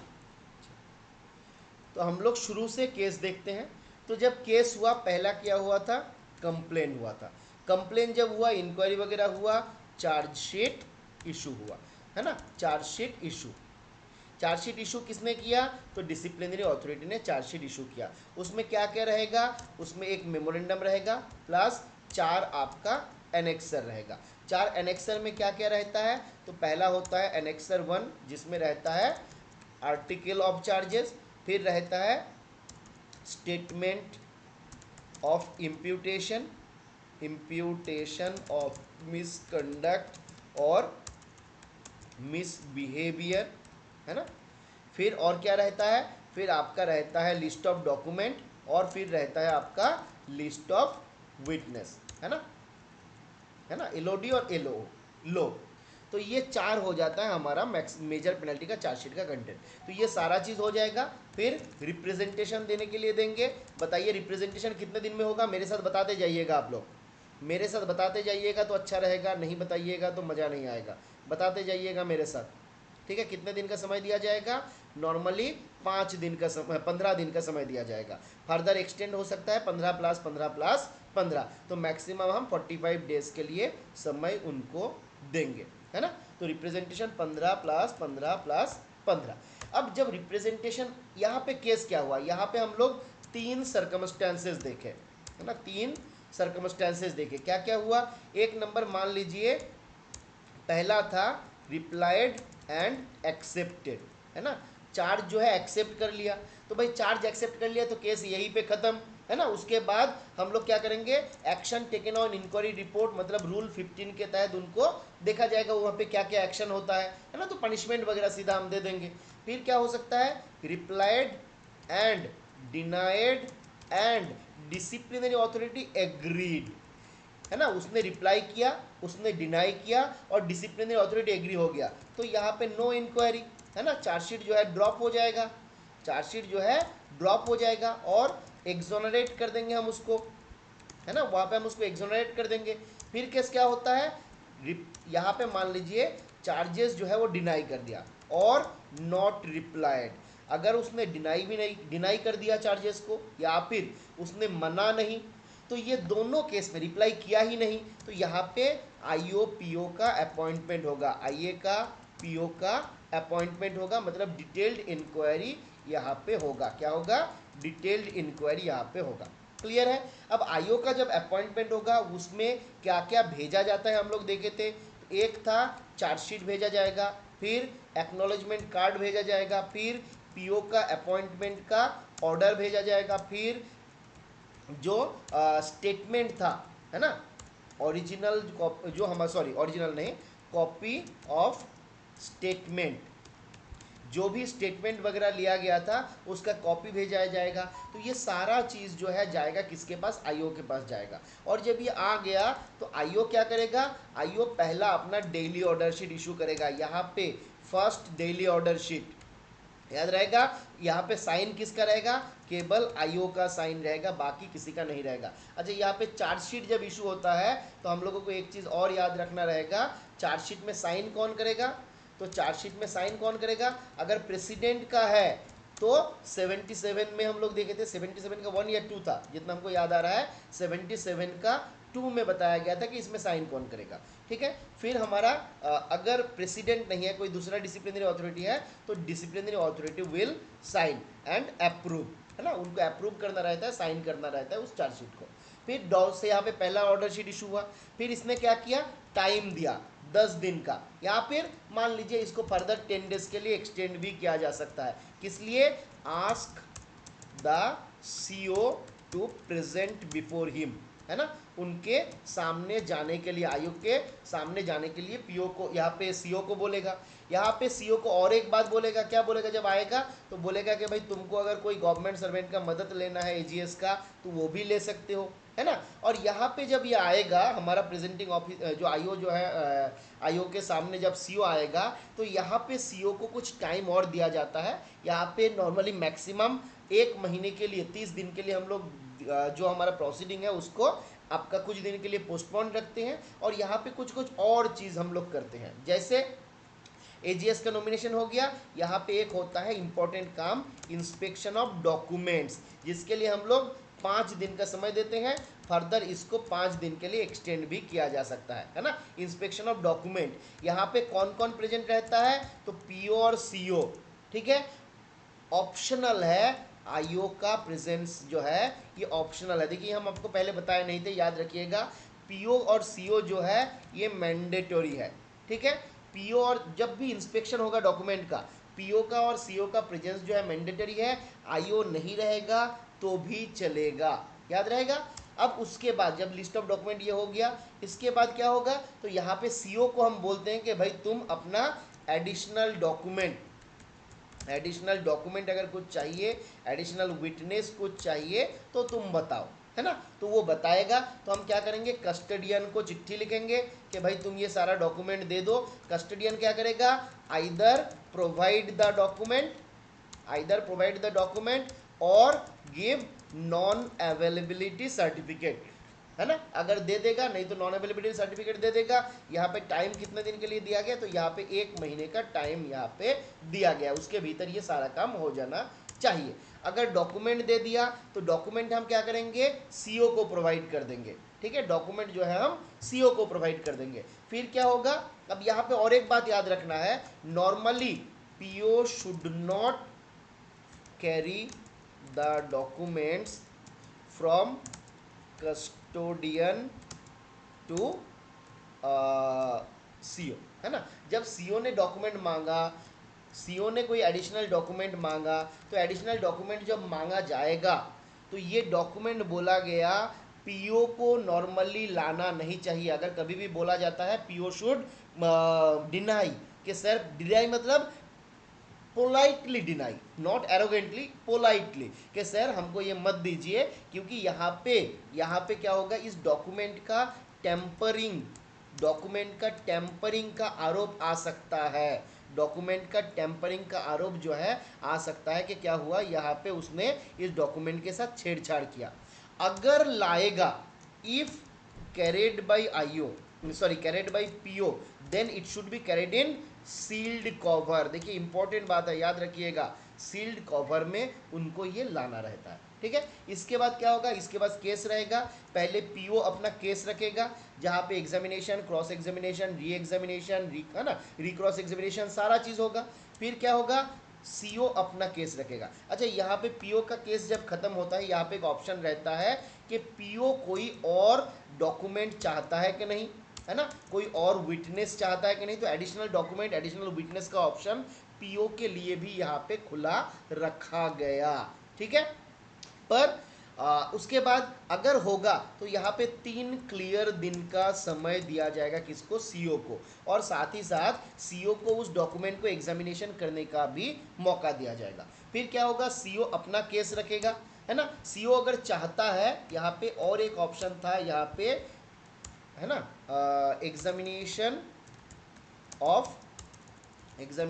Of CO as witness. अगर सीओ खुद को विटनेस के तौर पे जांच करवाना चाहता है तो यहाँ पे करवा सकता है।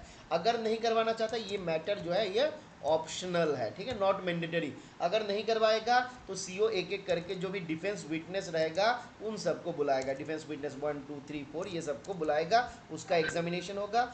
जब खत्म हो जाएगा तो यहाँ पे general examination of CO by IO ये होगा, ये मैंडेटरी है, ये जो है ये मैंडेटरी है। इफ मैंडेटरी कब है, if this on is exempted, है ना, ये पहला वाला अगर छोड़ दिया तो सेकंड वाला आपका मैंडेटरी हो जाएगा। अब ये सारा केस जब हो गया, इसके बाद क्या होगा, इसके बाद दोनों को बोला जाएगा अपना ब्रीफ सबमिट करिए, है ना, ब्रीफ सबमिट करिए। ब्रीफ सबमिट करने के लिए कितने दिन का समय देंगे हम लोग, 15 दिन का समय देंगे। पहला ब्रीफ कौन देगा, पहले पीओ देगा, फिर सीओ देगा। दोनों का जब हो जाएगा उसके बाद आईओ क्या करेगा, अपना रिपोर्ट देगा। आईओ रिपोर्ट कितने दिन में देगा, तो 30 डेज के भीतर देगा, ठीक है। अब यहाँ पे और एक बात याद रखना है, आईओ और पीओ और सीओ अगर किसी कारणवश अपना ब्रीफ नहीं देता है तो आईओ फ्री है अपना रिपोर्ट देने के लिए, तो आईओ अपना रिपोर्ट खुद से दे सकता है। अब आईओ जब रिपोर्ट देगा तो किसके पास देगा, आईओ रिपोर्ट देगा डिसिप्लिनरी अथॉरिटी के पास। डिसिप्लिनरी अथॉरिटी क्या करेगा, अगर एग्रीड है तो ऑर्डर पास करेगा, है ना, अगर एग्रीड नहीं है तो डिसएग्रीमेंट नोट देगा, और देने के बाद आईओ का रिपोर्ट, डिसएग्रीमेंट नोट, देखिए आईओ एग्री भी करता है तो भी आईओ का रिपोर्ट भेजना रहता है चार्ज ऑफिशियल के पास, ठीक है। अगर डिसएग्रीमेंट करता है प्लस और एंड भी हो सकता है, एंड और जो भी रहेगा दोनों आपका रहेगा, साथ में जो डिसएग्रीमेंट नोट रहेगा ये भेजा जाएगा किसके पास, सीओ के पास। फिर टाइम देंगे कितने दिन के लिए, 15 दिन के लिए, और उसको बोलेंगे भाई तुम अपना रिप्रेजेंटेशन सबमिट करो। यूपीएससी का एडवाइस अगर है तो यहाँ पे यूपीएससी का एडवाइस लिया जाता है, और यूपीएससी का एडवाइस अगर रहेगा इसको भी सीओ के पास भेजा जाएगा, 15 दिन के भीतर रिप्रेजेंटेशन मांगा जाएगा, और उसके बाद फिर फाइनल ऑर्डर पास होगा। और फाइनल ऑर्डर जो है ये स्पीकिंग ऑर्डर होना चाहिए। लास्ट दिन हम लोग डिस्कस किए थे कि स्पीकिंग ऑर्डर क्या है, क्लियर है। अब फाइनल ऑर्डर जब दिया जाएगा इसमें सीओ को कोई रिप्रेजेंटेशन देने का ऑप्शन नहीं दिया जाएगा कि भाई तुमको क्या मांगना है, क्या मांग रहे हो, कौन सा पेनल्टी दे, ये सब नहीं मांगा जाएगा। तो यहाँ तक मोटा मोटी हमारा रूल 14 का जो इंक्वायरी प्रोसीड्योर रहता है वो खत्म होता है, ठीक है। तो आज हम लोग यहीं पे समाप्त करेंगे। इसके भीतर अगर आप लोगों का किसी का कोई डाउट है तो आप पूछ सकते हैं, किसी को डाउट है तो पब्लिक चैट में बता सकते हैं। इसके भीतर किसी का कोई डाउट, किसी का कोई डाउट है तो बता दीजिए, नहीं है तो अच्छी बात है।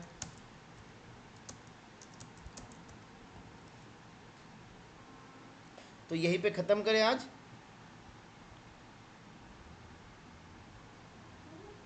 इतना तो बता दीजिए, बहुत फाकीबाज हो गए हैं सब, सब लग रहा है सो रहा है। चलिए आगे से हम और डेप्थ में जाएंगे नहीं, फटाफट से पढ़ाएंगे और ख़त्म करेंगे, ठीक है। चलिए, अच्छा क्या हुआ, बहुत ख़राब लगा क्या? अच्छा, if D A disagree with, चलिए, if D A disagree with the report of IO, चलिए ये अच्छा चीज़ है, कुंडू जी ने पूछा है।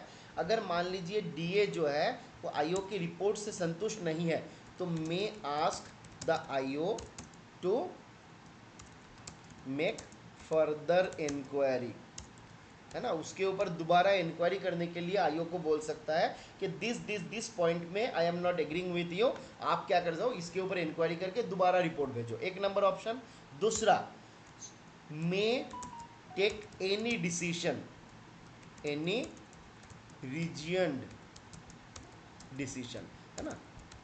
अगर वो मान लीजिए आईओ से संतुष्ट नहीं है ना, तो वहाँ पे अगर चाहता है तो आईओ को बोल सकता है कि दोबारा इंक्वायरी करके भेजो।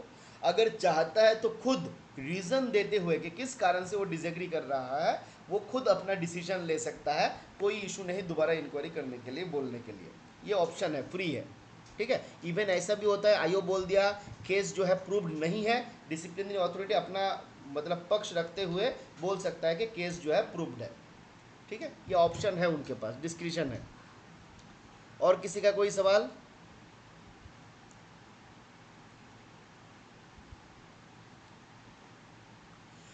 तो क्या हम लोग यहीं पे समाप्त करें? गुड नाइट, आज के लिए यहीं पे हम लोग रखते हैं।